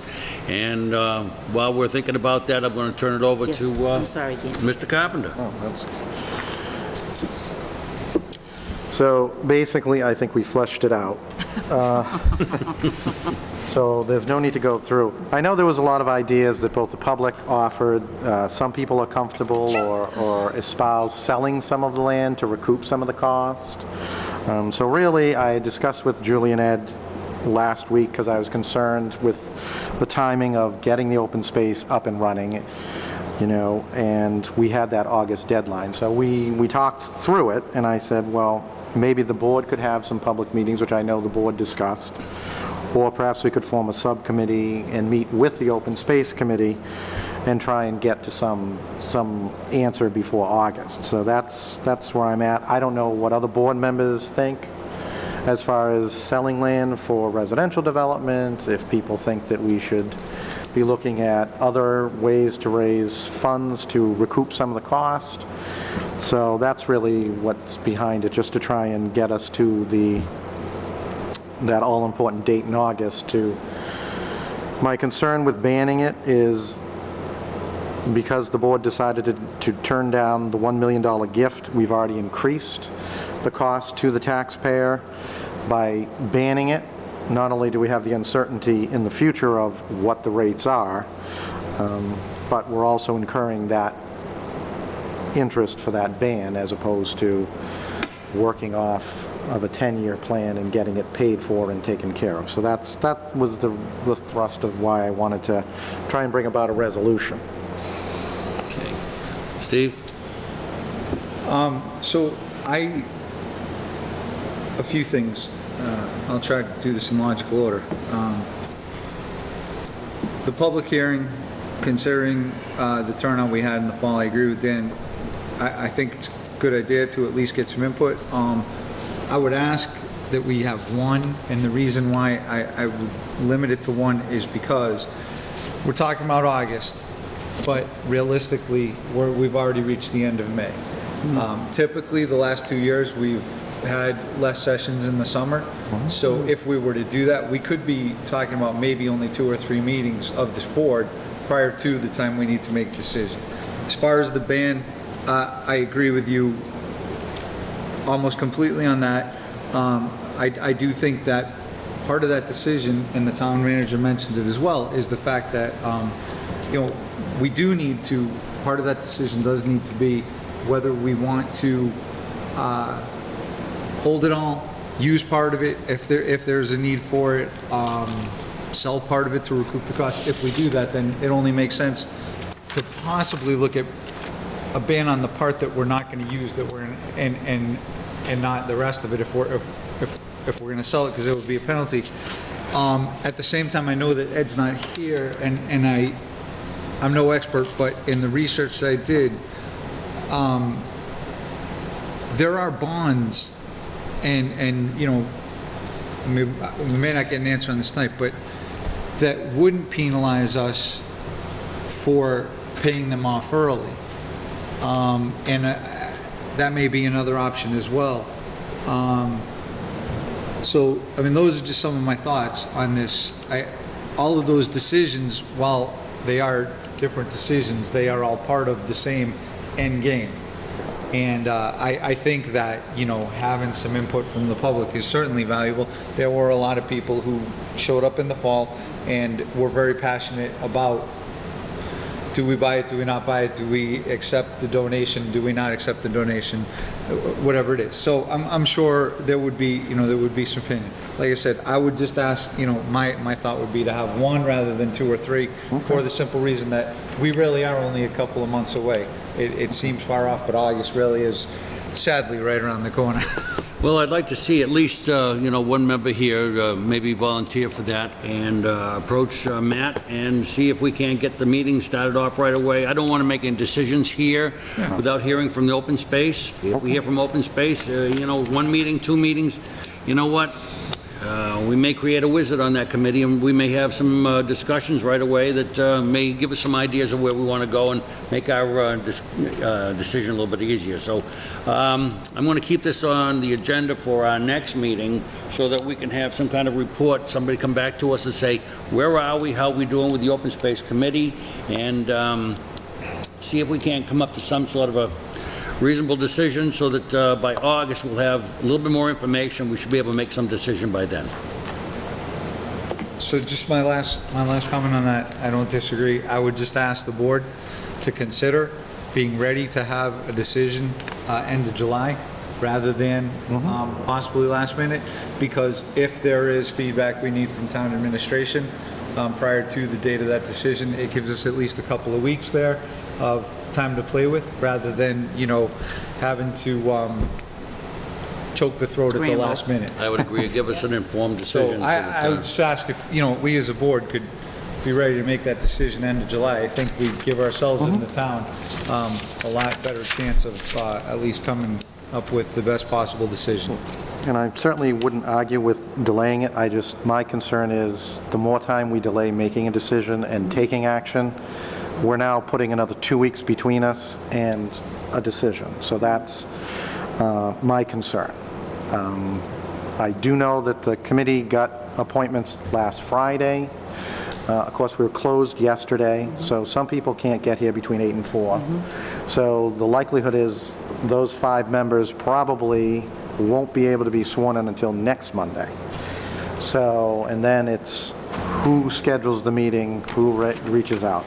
To Steve's point about segregating the land, there is a problem with that, because we would actually have to chunk out, as I understand. We'd have to take out a part. We'd have to record a plan, we'd have to survey it, we'd have to do all that. So that's also out there to try and figure out how we're going to do it. Because Again, all this information, we put it together, and we might be able to, come up with something by the end of July. And but let's get the ball rolling. Let's see where we go, and see for our next meeting where we are and how things are going. But if we can expedite the process, I'd like to do that. Doreen.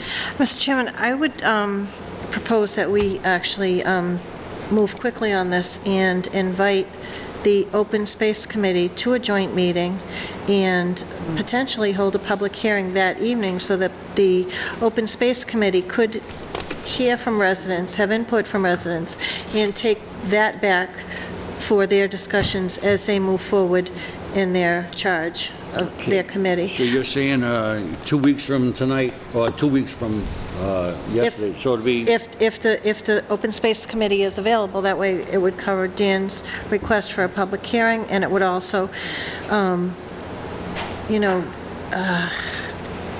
would have no problem with that. give the Open Space Committee baptism by fire and have them jump right into a public hearing. You know what, sometimes this is what we got to do, because now we are we want to get that by August, so, yeah, baptism under fire is probably pretty much describes it, but let's move it that way, and let's see where we go. So I'd make a motion that we send a letter to the Open Space Committee inviting them to the Board of Selectmen's, I don't have a calendar, whatever the next... June 8th meeting, and also advertise a public hearing regarding The open space at the South Hills Road? the 61A land. Okay. Second. It's not open space, it's 61A land at, So the motion's been made and seconded. Sharon, did you get that motion? Okay. Is there any further discussion? Yeah, I'm all for expediting it, so, I'll support it, and I just, throw it out there. If we drag our feet on this, Mr. Carpenter mentioned it, and I'll just echo it, if we put ourselves in a position where we have to ban it because we haven't made a decision, and those interest rates go up, whatever cost we bear because of our indecision will be a cost to the residents. Okay. Thank you. we took a vote on that. Yeah, so the motion been made and seconded. Is there any further discussion? All those in favor? Aye. Opposed? The vote. Thank you. Okay, is there any further public comment for tonight? Being none, we have minutes from November 18th, 2014. Any comments, suggestions? No. Well done. Corrections? We'll accept those as drafted. And on that note, I'll accept. Motion to adjourn. Second. All those in favor? Aye. Aye. Thank you, and good night.